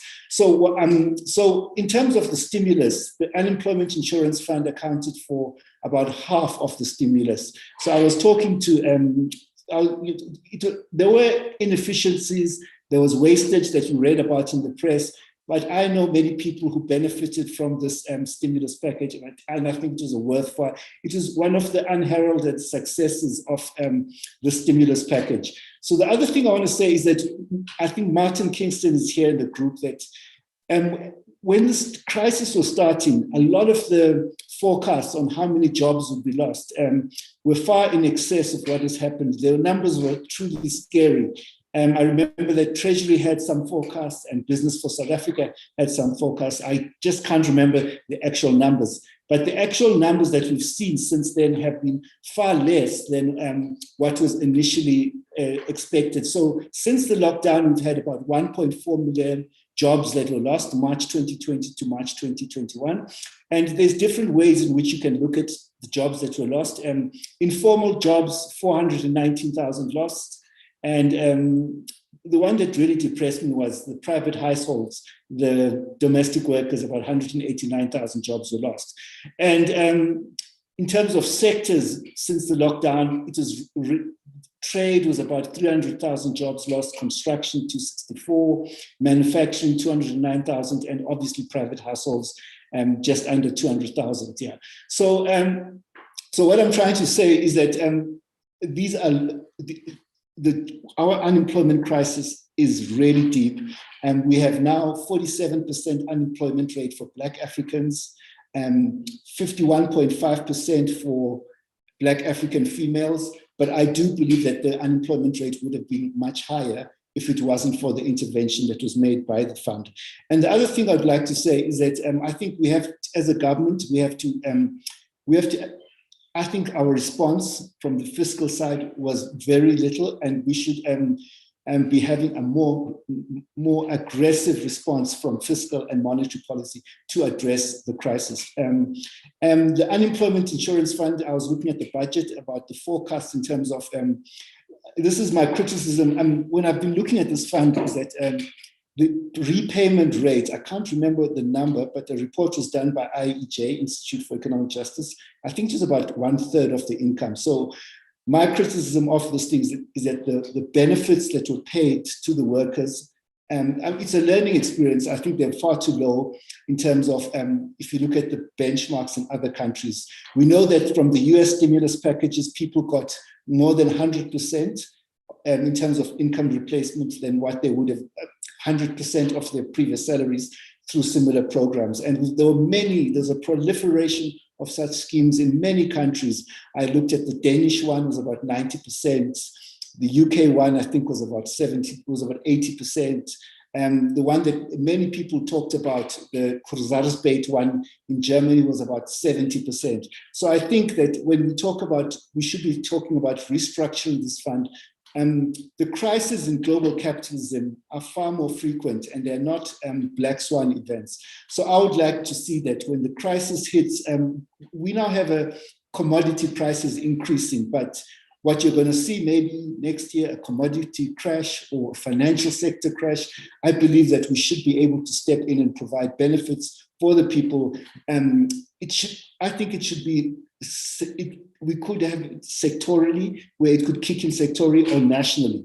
And I just think that, if you look at the budget finally, is that they're forecasting that the surplus will increase over the medium term framework back to about 127 billion rands from 20 billion rands this year. So a lot was paid this year. I think it was 60 billion rands in terms of normal benefits and 100 billion rands in terms of normal benefits and 60 billion rands in terms of the TERS benefits. So I do think that, that's my last comment, is that I do think that we should think about restructuring that fund to provide better benefits for workers the next time that we have a crisis here. And then finally, I just think that there has to be some mechanism for youth unemployment. If you look at youth unemployment, 74, we're heading towards June 16 now, 74.7% youth unemployment in the latest Labour Force survey. And all of the initiatives, I don't think they have been successful from the government side. I was looking at the YES scheme, it has created 55,000 jobs. I was looking at the National Youth Development Agency, it has created 5,000 jobs and facilitated 14,000 replacement. And also, I'm not sure what the figures are in terms of the public employment scheme at the Department of Labour, but a couple of years ago, I did some analysis of these schemes and the ones at Harambee and Lulaway and so forth. And I just think that in terms of the response to the crisis, the department, I did some benchmarking some years ago that we should be spending far more on active labor market policy compared to what we are spending as a country. Because I remember that the number that I came with at the time was this fraction of what we should be spending if we benchmark ourselves against OECD countries. So I think that the department has to think about, in terms of its response to the unemployment crisis, motivating from National Treasury to get a higher allocation towards active labor market policies, which include the public employment scheme.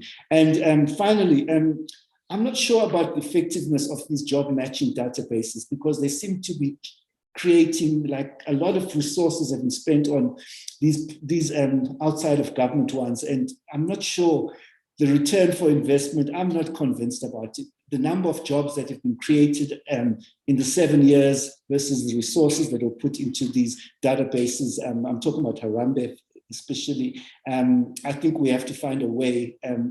The number of jobs that have been created are not as high as you would have expected. But finally, thank you very much. These are just my comments here.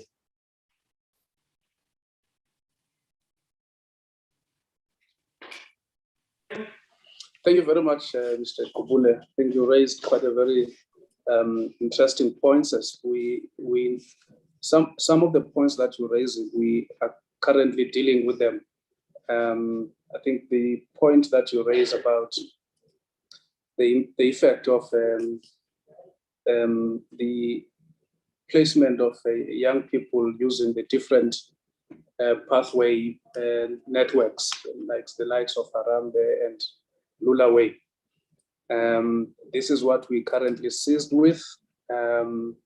We actually in a process now where we are opening up all these networks so that young people can have a much more broader reach, so that if you are a young person, you registered with the employment services system, you should have access across the networks that exist. As to the effectiveness in terms of placement, I think that's something that we agree with you. We have to look at, and the cost of placing these young people in the employment. We also have to look at that. When we started TERS, we toyed with the idea of. In fact, we asked ourselves a number of questions. How do we structure this benefit? Should it be in line with the existing models that are provided for in the law? Should we, do what you spoke about in terms of 100% providing 100% benefit? We opted for the sliding scale that we used in line with the existing model, given the resources that we have. I know that also could be a subject of another discussion, whether the surplus that UIF has, could be used to increase the benefits. But that's something that we're looking at. And thanks for making that point.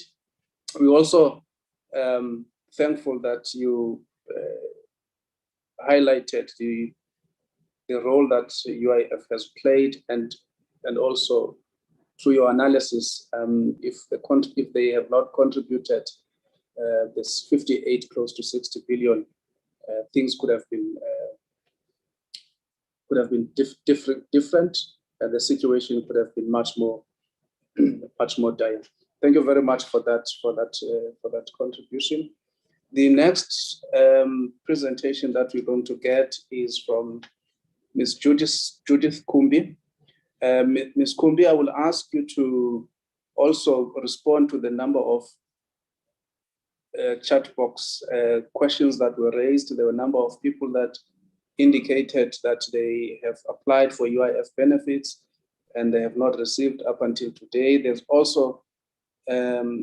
Tinashe Dluni, Tabiso Selai, who've also asked a number of questions. I want to promise Mr. Zanokolo a while that the minister is going to respond to your question when we have question time.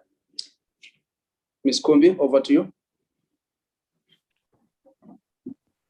Thank you, DG.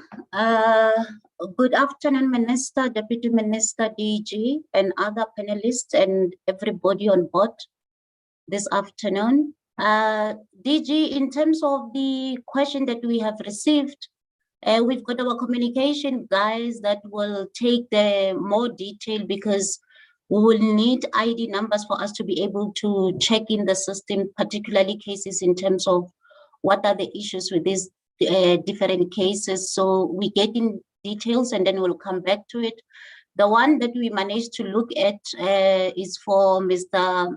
Tabiso Silai, because we've got an ID number. So they indicated that this application was rejected because according to the system, Mr. Tabiso was terminated in 2017. He only did the application for the unemployment benefit in 2021. Now, in terms of the law, you've got 12 months from the date of termination to be able to apply for the unemployment benefit. However, we do have the appeal process where the applicant can demonstrate if it was matters beyond their control for them to be able, for them not to be able to apply within the required timeline. So we'll also get the detail of Mr. Tabiso for us to get further information regarding to that. Okay. I think coming to the role that UIF played during the pandemic, I'm not going to repeat because the minister and the DG have already covered the role that UIF had to take during the pandemic. So on the 25th of March, after the announcement, Minister issued a directive where in this directive, he introduced a new benefit type, which was different to the normal benefit that UIF have been administering before the pandemic, the COVID-19 TERS. And the intention of it was to assist employers and employees that were negatively impacted during the COVID period, like Minister have already indicated. So as a result, as the UIF, we had to come in because this was a new benefit for us. We couldn't use our current system that we're already having, that we are using as the fund to pay benefit and payment. We had to develop new systems from the beginning because we had to accommodate the requirement that were covered according to the regulation that the minister issued. We had to do all the process within a matter of 3 weeks. So we had to come up with a process in terms of how are we going to administer this benefit. We had to come up with systems that we're going to use for people to apply, process.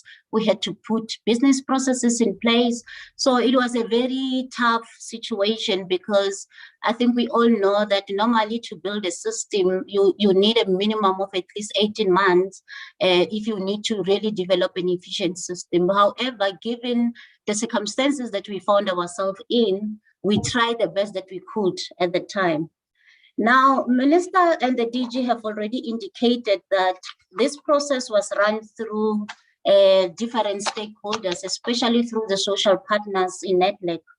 And when Minister was issuing the directive, there were intense consultation that happened with the social partners in terms of who's supposed to be covered on the directive and the process and how we need to implement this. So the first directive that was issued on the 25th of March, it was more prescribing in terms of the application process that we need to follow. When people apply for benefit, it was indicating in terms of the criteria, who are the people who qualifies and who are the people who don't qualify. It was also indicating the type of calculation method that we're going to follow when we pay benefit. And I think everybody can recall when we started, we indicated that this benefit was only going to be for those people that were already registered with the fund. And that is why at the beginning, the requirement was the UI reference number for you to be able to access the system of the fund. Now, as we were processing this new application, there were continuous discussions that were taking place in Nedlach by social partners, especially with the challenges that the employer and the employee were coming across as they access our system. And whenever matters were brought to their attention, then they will do the consultation with the minister, and there will be amendment or recommendation on the amendment of the regulations. So on the 6th of April, there was amendments that were recommended to be made into the directive that was issued by the minister on the 25th of March. One of the key things that was added in that amendment of the new directive was to include the minimum wage. I think as a department, we are the custodian of the minimum wage. So what minister also indicated at the time that we cannot as the department be paying people below the minimum wage. So what was indicated there that nobody is supposed to be paid less than 3,500. Whereas when we started with the first directive from the 25th of March, we were following a method of calculation. So what this directive was then bringing into board was where we have calculated your benefit, and in terms of the calculator, maybe you were supposed to get 3,000 rand, we'll top that amount to 2,500 to make sure that nobody get less than the minimum wage. And also when we started with the process, in terms of the application process, the employer was supposed to be applying on behalf of the employee to the fund, but the amendment that was also brought in on the 6th of April was also to bring in the bargaining council, because I think the discussion with social partners at the time was the advantage that the bargaining council will bring, because when a bargaining council apply, they will be applying on behalf of number of employers, which is going to assist the process in as processing application quicker. And then the bargaining council will then liaise with the employers, and then the employers will be paying benefit to employees. There were also, as we were administering continuous engagement as they took place, there were also amendments that were made to the directive on the 16th of April. Because what we picked up, what was the challenge, or what majority of the employees were raising as a challenge at the time was there were some of the other employers that were not willing to apply on behalf of the employees. So in most of the instances, we were getting employees calling through our call center to say, my employer refused to apply for us. They indicated that we can go and apply for ourselves. And at the time, during the application process, there was no provision that was made for the employee to apply on their own. So on that 16th of April, there was then an amendment on the directive that was now legalizing that the employer must apply for the employee. We are also getting queries from employees, some of them indicating that they were forced to take leave during the lockdown period, so meaning they were using their own credit days during that period. And then there was an amendment that was made to say those people that were forced to take leave during the lockdown period, they should be applied for benefit, and the money for the leave must be offsetted, and then the credit leave be given back to the employees. And there were further amendments that were made also on the 20th of April, because when we started with the first directive, like I indicated, it was inclusive of the calculation criteria in terms of how we calculate in terms of the amount of money you qualify. In one of the criteria, we were using section 12(1)(b) of the Unemployment Insurance Act. That indicates that we pay to the maximum benefit amount that UIF is liable to pay. And I think at the time, the maximum benefit amount was about 11,000. So what it then mean was, if somebody was not getting based on salary, obviously one of the key components that you were taking into account into calculation was the salary that the person was earning. And the second thing was to look at during the lockdown period, are you getting a salary from the employer or are you getting nothing at all?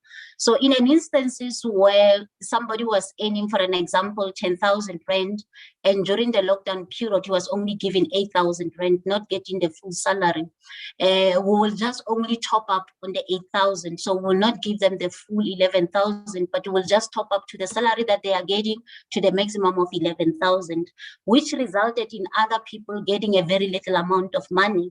And based on queries that were raised, based on other people getting really a very little amount of money, there were discussions that were held through social partners, and that section 12(1)(b) was then removed from the criteria in terms of application.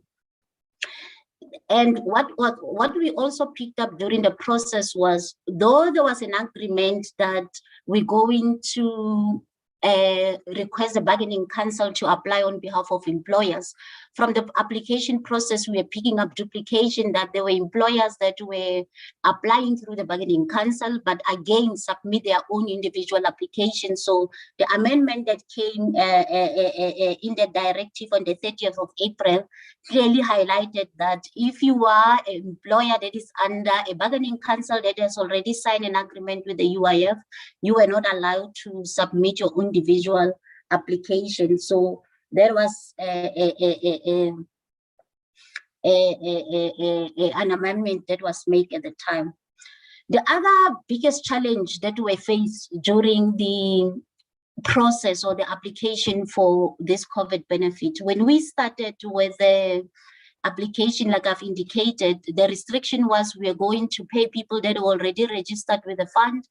And the other thing that we've put in as a control at the time, because we are very alive to the fact that in process of schemes like this, there's going to be a lot of bogus employees that will be applied for. And so we're giving a control at the time to say we're only going to pay people that we already had in our database at the time.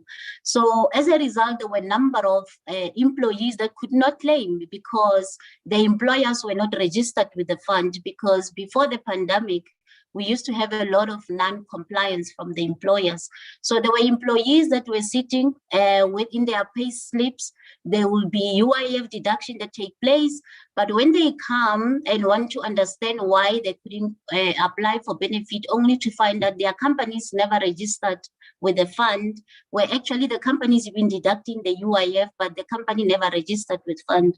And the decision that the minister took at the time was, it will be very unfair for us to make the employee to suffer as a result of the fault of the employer. So there was an amendment in the directive then at the time around the 25th of May to say we need to include, so we redefined the definition of a worker, because those that were not registered were not qualifying in terms of definition of the worker in terms of the UI Act. So that was amended so that it can make provision for those employers that were not registered, for them to register at the time and to declare their employees so that they can benefit from the COVID as well. And there were a number about, again, other two directives that were also sent on later on, but those ones were more covering the extension that we know have come across in the process, where even in the last amendment, we're including people that are in isolation, people that are at the age of 60, people with comorbidities and all of that, for them to be covered for the fund. Like the DG has indicated, and I think even different panel members have spoken about the different challenges that we faced as a fund when we started with this process. Like I've indicated, I think one of the biggest challenge that we had was the time frame that we had to implement all of this. You can imagine the system that is built within 3 weeks. Obviously, it just tells you from the beginning that it's a work in progress system. It's not necessarily a system that is able to address what a normal system is supposed to provide. So we had to enhance the system as we roll out the benefit. Now, when the president announced that UIF is going to assist, when the first lockdown was announced by the president, and in that announcement, he did make an indication that the UIF is going to assist employees in that will be affected by the lockdown. Immediately the following day after the announcement, we were already getting the calls within our call center, already people wanting to know the type of application that needs to be put in, what are the requirements and all of that. And at the time, we have not even started building the system. So what we resorted at the time, just to address the application that were coming at the time, we had to introduce a manual system. So we started with a manual system where the clients were applying not through the system, but manually through an email and attaching an application. Within a matter of 2 weeks, we received about 39,000 applications that we received through. And when those applications were analyzed, we found that majority of them were invalid, some of them were incomplete, some of them were duplicate, because the person was just sending through application and there was no any indicator to say your application was received, so they will send it again and again. And in no period of time, we could realize that the manual process was not working because it came with so much administration burden. But one of the key things that was very difficult at the time was we were not in a position to provide feedback to the client at the time that we were supposed to. And that's where the process started for us to build a system that can assist at the time. So already from 39,000 applications being submitted, that resulted in a number of queries that were coming through.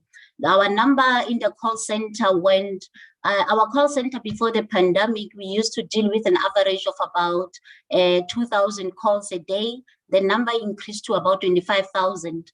So already within our call center capacity, because at the time before the pandemic, I think we only had about 40 call center agents. Now, from an average of about 30,000 calls a day, I mean a month, we increased to about 300,000. So our call center was not ready to deal with the numbers that came through. So there were a lot of, and that is why at the time there used to be a complaint to say people are not getting through in the call center, their calls are not answered, they will wait long in the queue. And that's why at the time then Harambee came in and assisted at the time, because our system was not ready at all to deal with the volumes that it came with. So we then partnered with Harambee for a free service where we managed to use their call center, and we also provided with additional resources that were assisting us at the time. And it started, though even from the Harambee system itself, it was still very loaded with a lot of applications. So it didn't solve the problem completely, but it really assisted to an extent. The other issue was because of the system didn't have a very defined process in terms of the application. There was no feedback mechanism. We didn't have a dash tool or a monitoring tool where after somebody has submitted an application can monitor how far is my application, what is happening with that. That also resulted in a lot of queries coming through because people wanted to know how far is my application, what is causing of the delay and all of that. The other challenge that we were faced is with the normal business of UIF, we pay benefits to employees, to individual employees, because individual employees come and apply for benefits. So our process was set up to deal with employees, and even the bank verification process that we had in place at the time was catering for employees.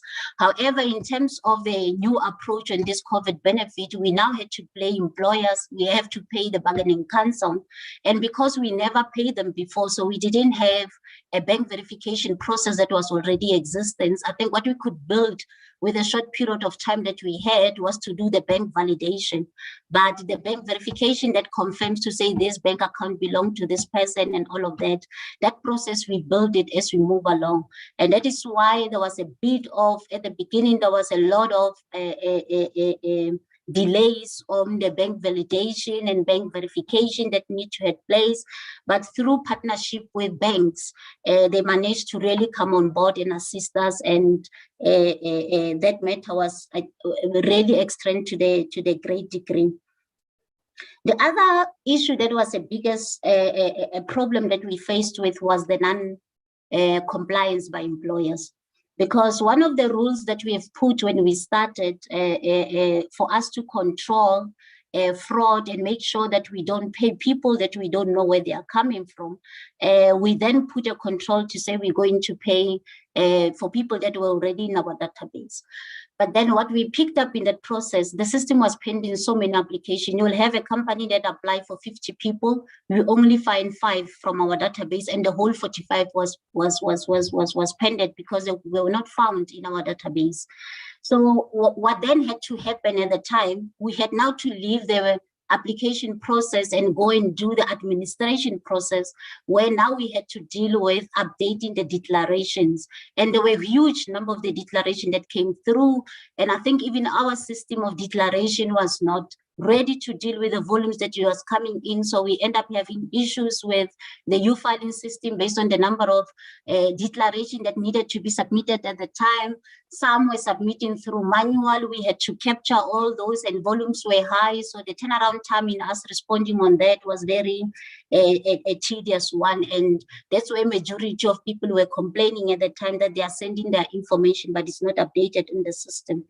So one of the other process that assisted us in that as well, especially for the non-compliance, we had a very good partnership with SARS, where SARS, for those ones that were not declared in our database, we could go to SARS and validate if the employers have declared them at SARS. Because what used to happen before the pandemic, employers in most of the instances will comply with SARS but will not comply with UIF. So we forged that partnership with SARS, where we went into their database and validated, and we were managed to pay some employees based on that process that we were doing with SARS.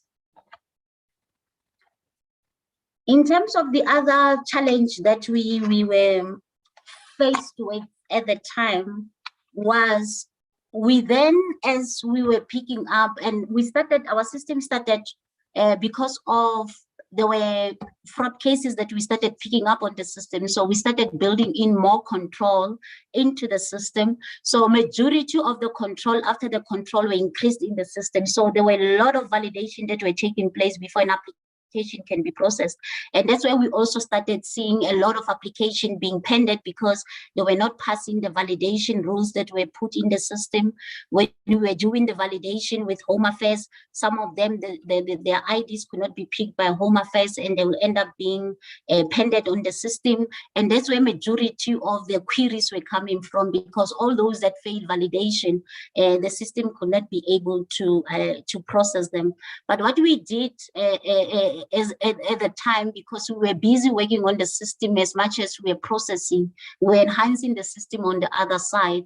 One of the key things that we included at the time was to put in the payment tool into the system where people could access on their own to see an application that was submitted, who are the people that are paid, who are the people that are not paid, and what are the reasons for those ones that are not paid. However, those came in later in the process. It was a bit of a hassle at the beginning for people to even know the status of their application. But the other thing that we then picked up with then approach that we took of paying the bargaining council and the employers, we then pick up that there were some of the employers that were applying for benefit for employees that were working. Some of them were applying for benefit for their employees, but they will not pay the money over to the employees. Or some of them will apply for benefit for their employees, will pay a person 11,000 rand, but then the employer will take the 8,000 and just pay the 3,000 to the employees. And when the employees went into the system, but then they start picking up from their ID that actually we pay them the 3,000 rand, but I mean the 11,000 rand, but they only received 3,000 because the employer withheld the 8,000 rand. So what was very alive to us at the time, especially at the time when we were opening for employers that are not registered to register and declare people at the time, we knew very well that our verification process of those employees will not be able to be adequate, especially given the time frame that we were supposed to pay, because at the time we were expected to make payments on daily basis. So we then included a process, and I think Minister spoke to it in his opening remark, where we indicated that after we have made the payments, all these payments, we're going to subject them to post-payment verification, because some of the employer were overstating the salaries, some were claiming for people that have never worked for them. And I think Minister have indicated in his opening remark that that exercise is underway. It's the audit companies are following up on those people, and there's a number of amount of money that we have recovered, and there's a process that from the outcome of that, then there's also going to be involvement of the SIU to assist us with all those employers that have defrauded the fund. And I think I'm not going to go much into the detail, because in spite of these challenges that we were faced, we did manage to make payment, like the DG, and I think the Minister has spoken to that, close to the value of 60 billion that we have paid for employees and employers that came to us and applied for benefit. And I think one of the key things that we can also not take for granted was when this new benefit was introduced, I think we used to pay an average of about 20 to 25 billion a year. In the last financial year, on top of the 20 billion that we pay for normal benefit, we had to pay 60 billion on top. And there was no increase in capacity in terms of staff. So the very same staff that we've been using to pay ordinary benefit, they have to take extra load, because now we had to push ordinary business of UIF and COVID-19 at the same time. And during the lockdown period where we started with the hot lockdown, officials at UI head office were working from Sunday to Sunday throughout the whole period. And I think what impacted us most as well was because of the lockdown restriction at the time, the labor centers in provinces were not open at the time, because people could not allow to go and queue in the labor centers and for us to operate. So as a result, all the application, which are normal benefit together with theirs, they came at head office and had to be processed at head office. And really it took a lot from the existing staff that were at head office for them to carry the two responsibilities or the new mandate that we were given with. Amidst of all the challenges that we were there, but we managed to achieve what we have achieved at this point through the hard work and the dedication of the staff that we had at UIF. And I think they really need to be commended for that, not taking for granted areas that we did not perform well, because we're quite aware that in the process as well, there were clients that we did not service them according to the expectation that we were supposed to do. That we cannot take that for granted, because we exist for paying the benefit to our clients. Thank you, Chair. That concludes my presentation. Thank you very much, Ms. Kumbi, for sketching the road that we have traveled thus far. As you can see, it has been a steep climb. We had a lot of challenges, as previously also mentioned by the General Secretary of COSATU and alluded to as well by Mr. Kingston. But be that as it may, the collaborative spirit prevailed, and we ended up being able to pay the almost 60 billion that we have paid. Thank you very much, Ms. Kumbi. I hope that Mr. Buthelezi and others are jotting down the questions that we have received. We have received quite a number of questions, and others we have responded to. There are two comments that are Mr. Martin Kingston would probably respond to. One is from Elerato Kaluza. She's asking whether employees will be forced to take vaccine. And the second one is a comment from Zanokolo Waile on the point that you raised about me just get the question about the collaborative efforts among social partners in order to deal with the triple social crisis, such as high unemployment rate. So what is highlighting here is the work done by SITAs in dealing with the plight of retrenched employees. For an example, SITA that has adopted a retrenchment assistant program post the global economic crisis of 2008, and it's still continuing. So maybe you can just comment on that. The next question is from Prince C, asking whether the UIF is an insurance or not. If it is, why are people denied claims after years of contribution in the event the application is delayed in the system and one gets a job before its approval? People are in debt. So some of the questions I will give Mr. Buthelez's number so that he can be contacted to provide specific responses to those questions. But responding to that in general is that if you've lodged an application and in the process, whilst your application is being processed, you get a job, obviously your application is not going to be approved, because this is an insurance that provides a temporary relief in an event that you are not employed.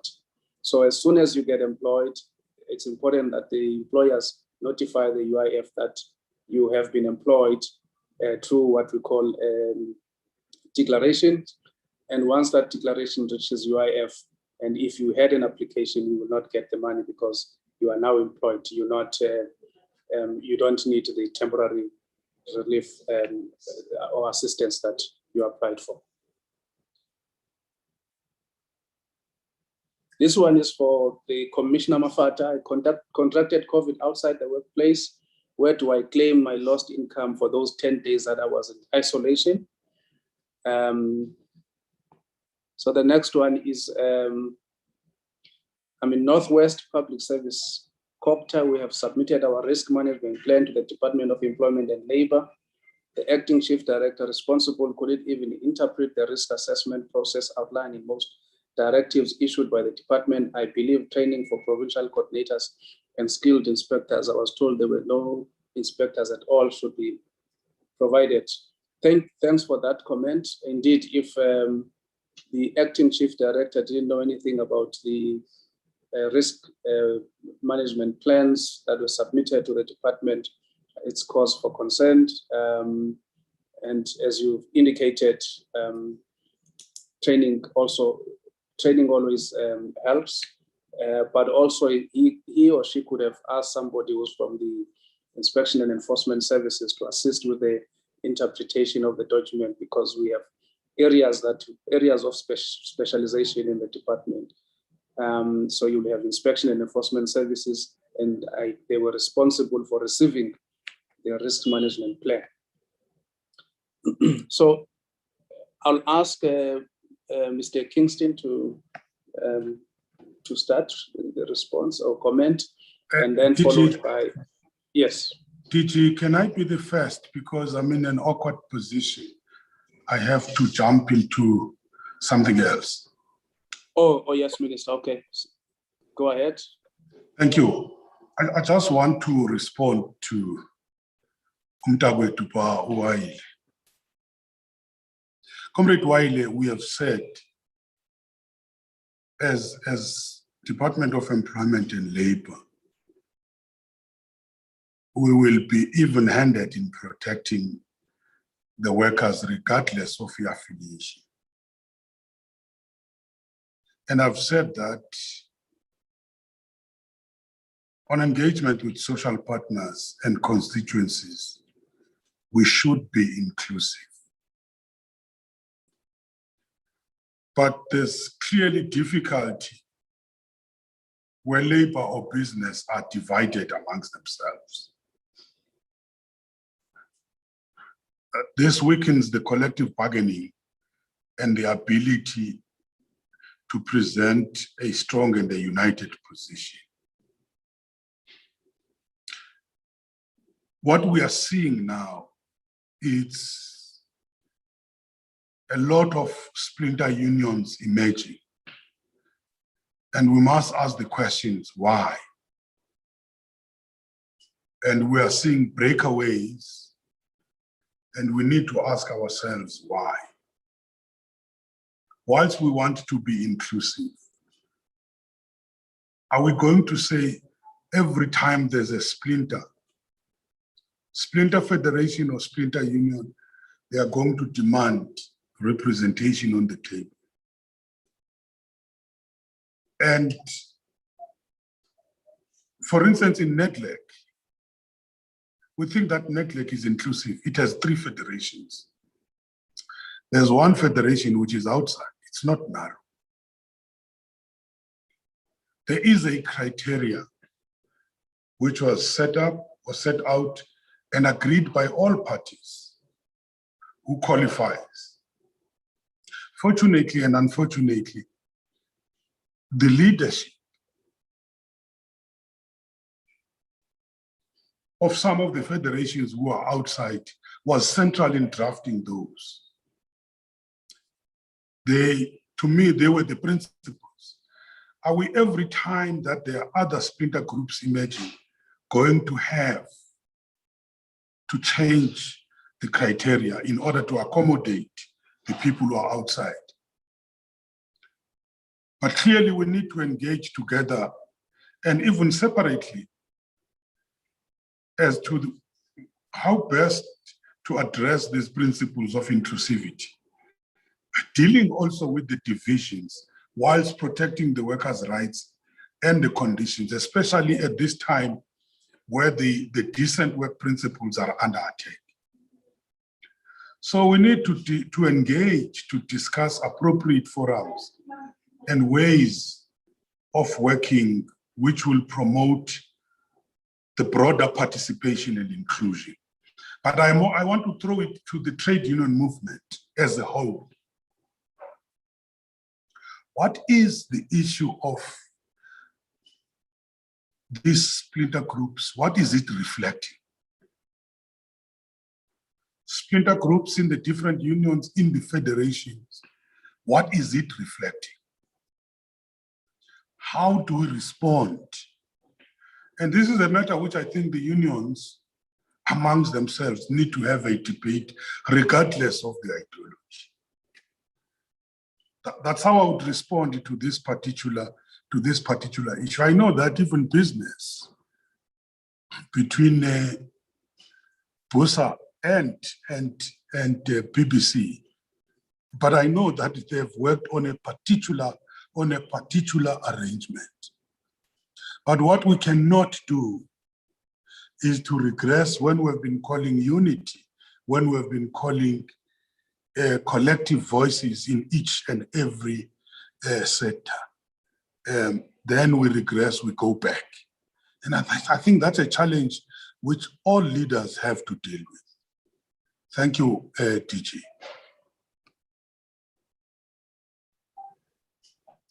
Thank you, Minister. Mr. Kingston.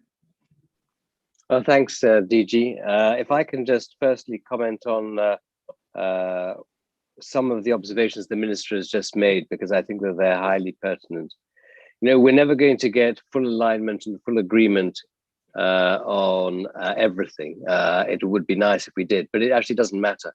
The important thing is that we learn how to cooperate and collaborate on key priority issues, particularly in an environment where we need to act with speed and with impact. And that was clear last year in the context of the pandemic and the need to address many of the issues with respect to UIF TERS, and many of the questions even today, I think, address that. So the Minister is absolutely right. In the context of our own relationship, for example, as BUSA with the BBC, we found an accommodation. We don't agree on everything. It really doesn't matter.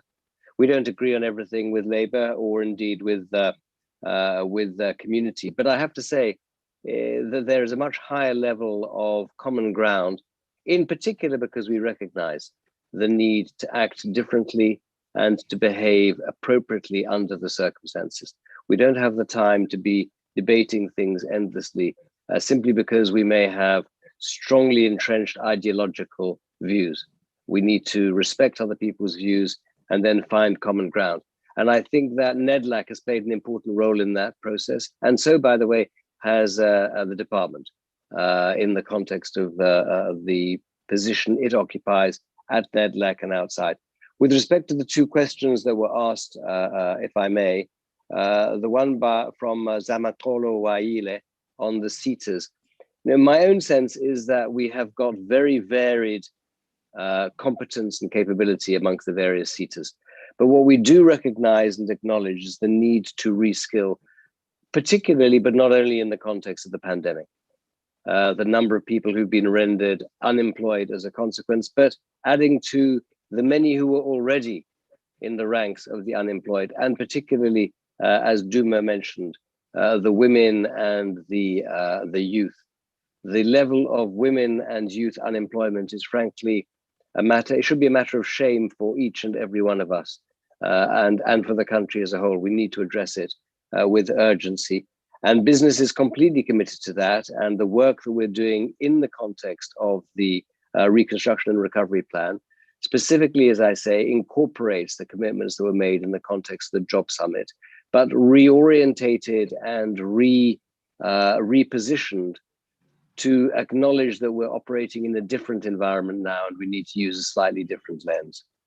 And then with respect to the question on the obligation to vaccinate, so as you will know, DG, but maybe, and I know it hasn't been discussed here, not everybody on the webinar does, there is a direction that talks about the responsibilities of employers in the context of occupational health and safety and the work that that subcommittee has done.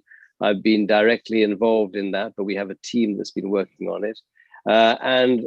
Employers don't have an obligation to vaccinate, but they have an obligation to ensure that they can facilitate the vaccination of all employees, including, by the way, ensuring that they can get to vaccination sites to the extent that there aren't relevant facilities at the place of work to ensure that there is a vaccination.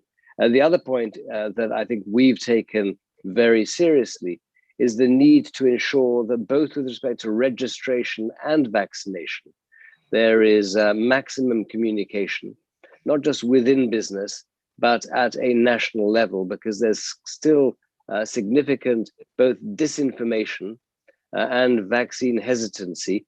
And we recognize again that there needs to be a significant increase, as I said earlier on, as to the level of registrations that have taken place, not just now with the over 60s, it'll apply to the population at large so that we can vaccinate as quickly and as comprehensively as possible.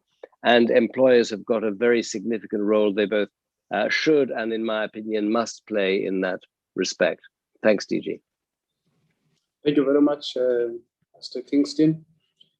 The Lubabalo asked a question. He's saying companies are hiring illegal immigrants. What is it that the department is doing? And he's also saying that our staff are allegedly taking bribes.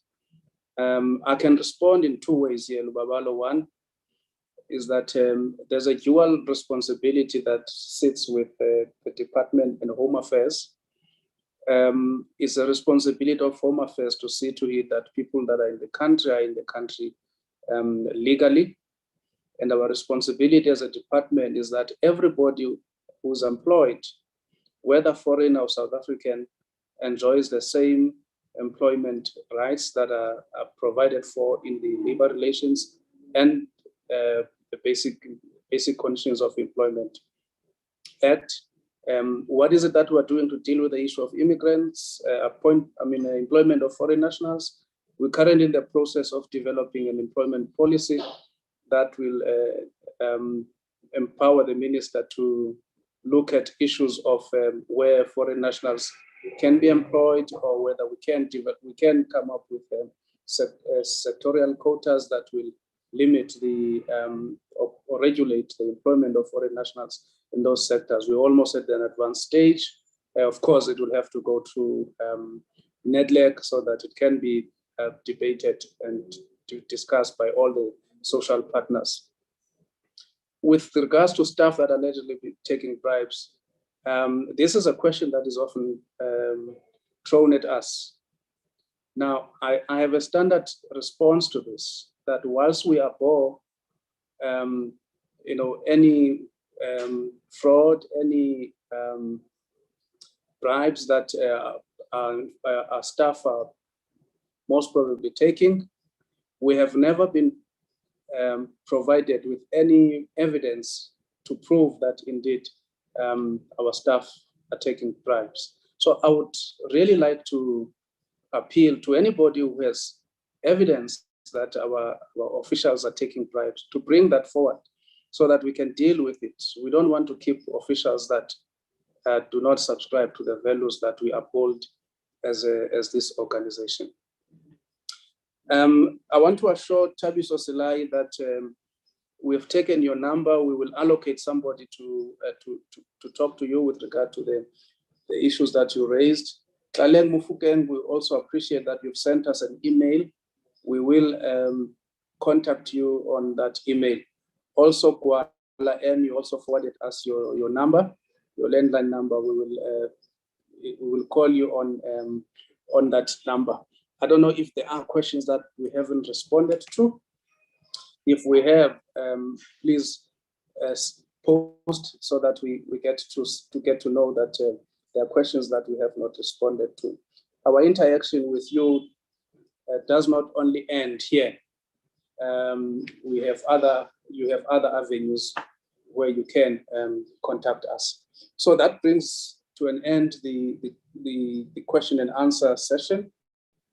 We're now going to go to the closing address by the Deputy Minister, Ms. Boitumelo Moloi. Before I give it to her, I just want to thank you for affording me the opportunity to drive this program, and also for the interactions that we've had. They're very on-land here. That one of those is that we need to continue working together to make sure that not only we deal with the threat that is posed by COVID, but also we make sure that we build our economy, and we make sure that we have policies that are responding to the current challenges that we have, and also the foresight that we have now in terms of dealing with issues that COVID has forced us to deal with.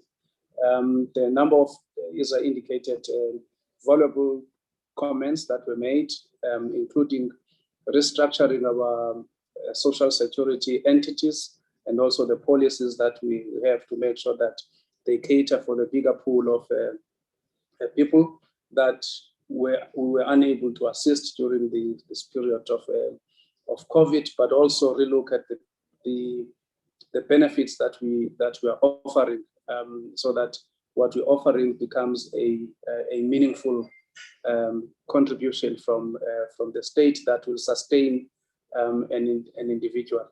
So from my side, thank you very much for the interaction. I'll now hand over to the Deputy Minister to close.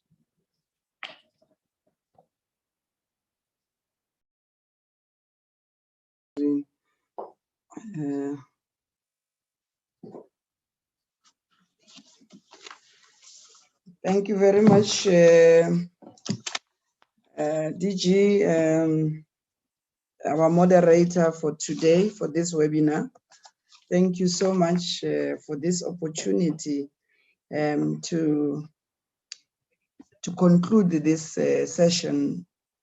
Ndadela Mati, our Director General, allow me to acknowledge our Minister, Ndate Thulas Nxesi, the Vice President of BUSA, Ndate Martin Kingston, General Secretary of COSATU, and who's the convener of labor convener at Nedlach, Comrade Bheki Njalinjali, our independent economist, Ndate Duma Kubule, and many other social partners, representatives of our social partners who are part of this session, both from labor, business, and including the community. Commissioner of Compensation Fund, that Vuyo Mafata, you are our UIF call center manager, Me Kumbi, all our entities, senior managers who are present in this webinar, members of the media, ladies and gentlemen, Dumelang, Molweni, program director. Our country will be commemorating June 16 in less than 5 days from now, and we will be remembering those young people who raised the political consciousness of many students and honor those who departed in the hands of a brutal and murderous apartheid system. We are reminded, ladies and gentlemen, by the days like these, as we battle with the youth unemployment figures, as already alluded to and outlined by Mr. Kubule, and other inequalities, the effects of the pandemic being one of them.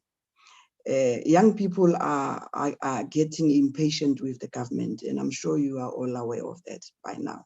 And all eyes are on our department as the Department of Employment and Labor. We have to come up with innovative ways of job creation and job preservation. And I think DG at some point, that's where LAB programs should come in handy at this point in time. And we need to change the status quo as to the convention as to how things have been happening and how we want things to happen. Because I can tell you the patience of young people, I think it cannot be sustained for longer. And I think it cannot be business as usual. We need to agree that we have to do things differently and we need to think outside of the box. But over and above that, as survivor of COVID-19, myself and the minister, I think we will forever be thankful for the support and the hard work of the frontline workers, particularly the healthcare professionals who took the risk by confronting the deadly virus to save our lives. We appreciate and honor all the frontline workers for this patriotic duty. And we pay our respects to all those who dearly departed due to COVID-19. May their souls rest in peace.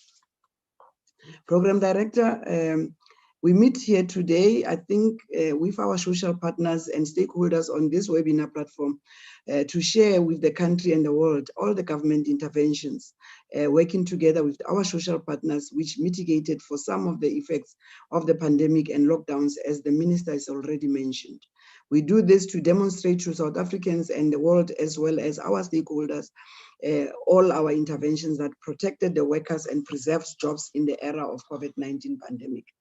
And it is our firm belief that during this time, the insurance sector was battling the global pandemic, but the UIF investment portfolio remained resilient in the most difficult of times. I think this was also highlighted and alluded to by the General Secretary of COSATU, Comrade Njali.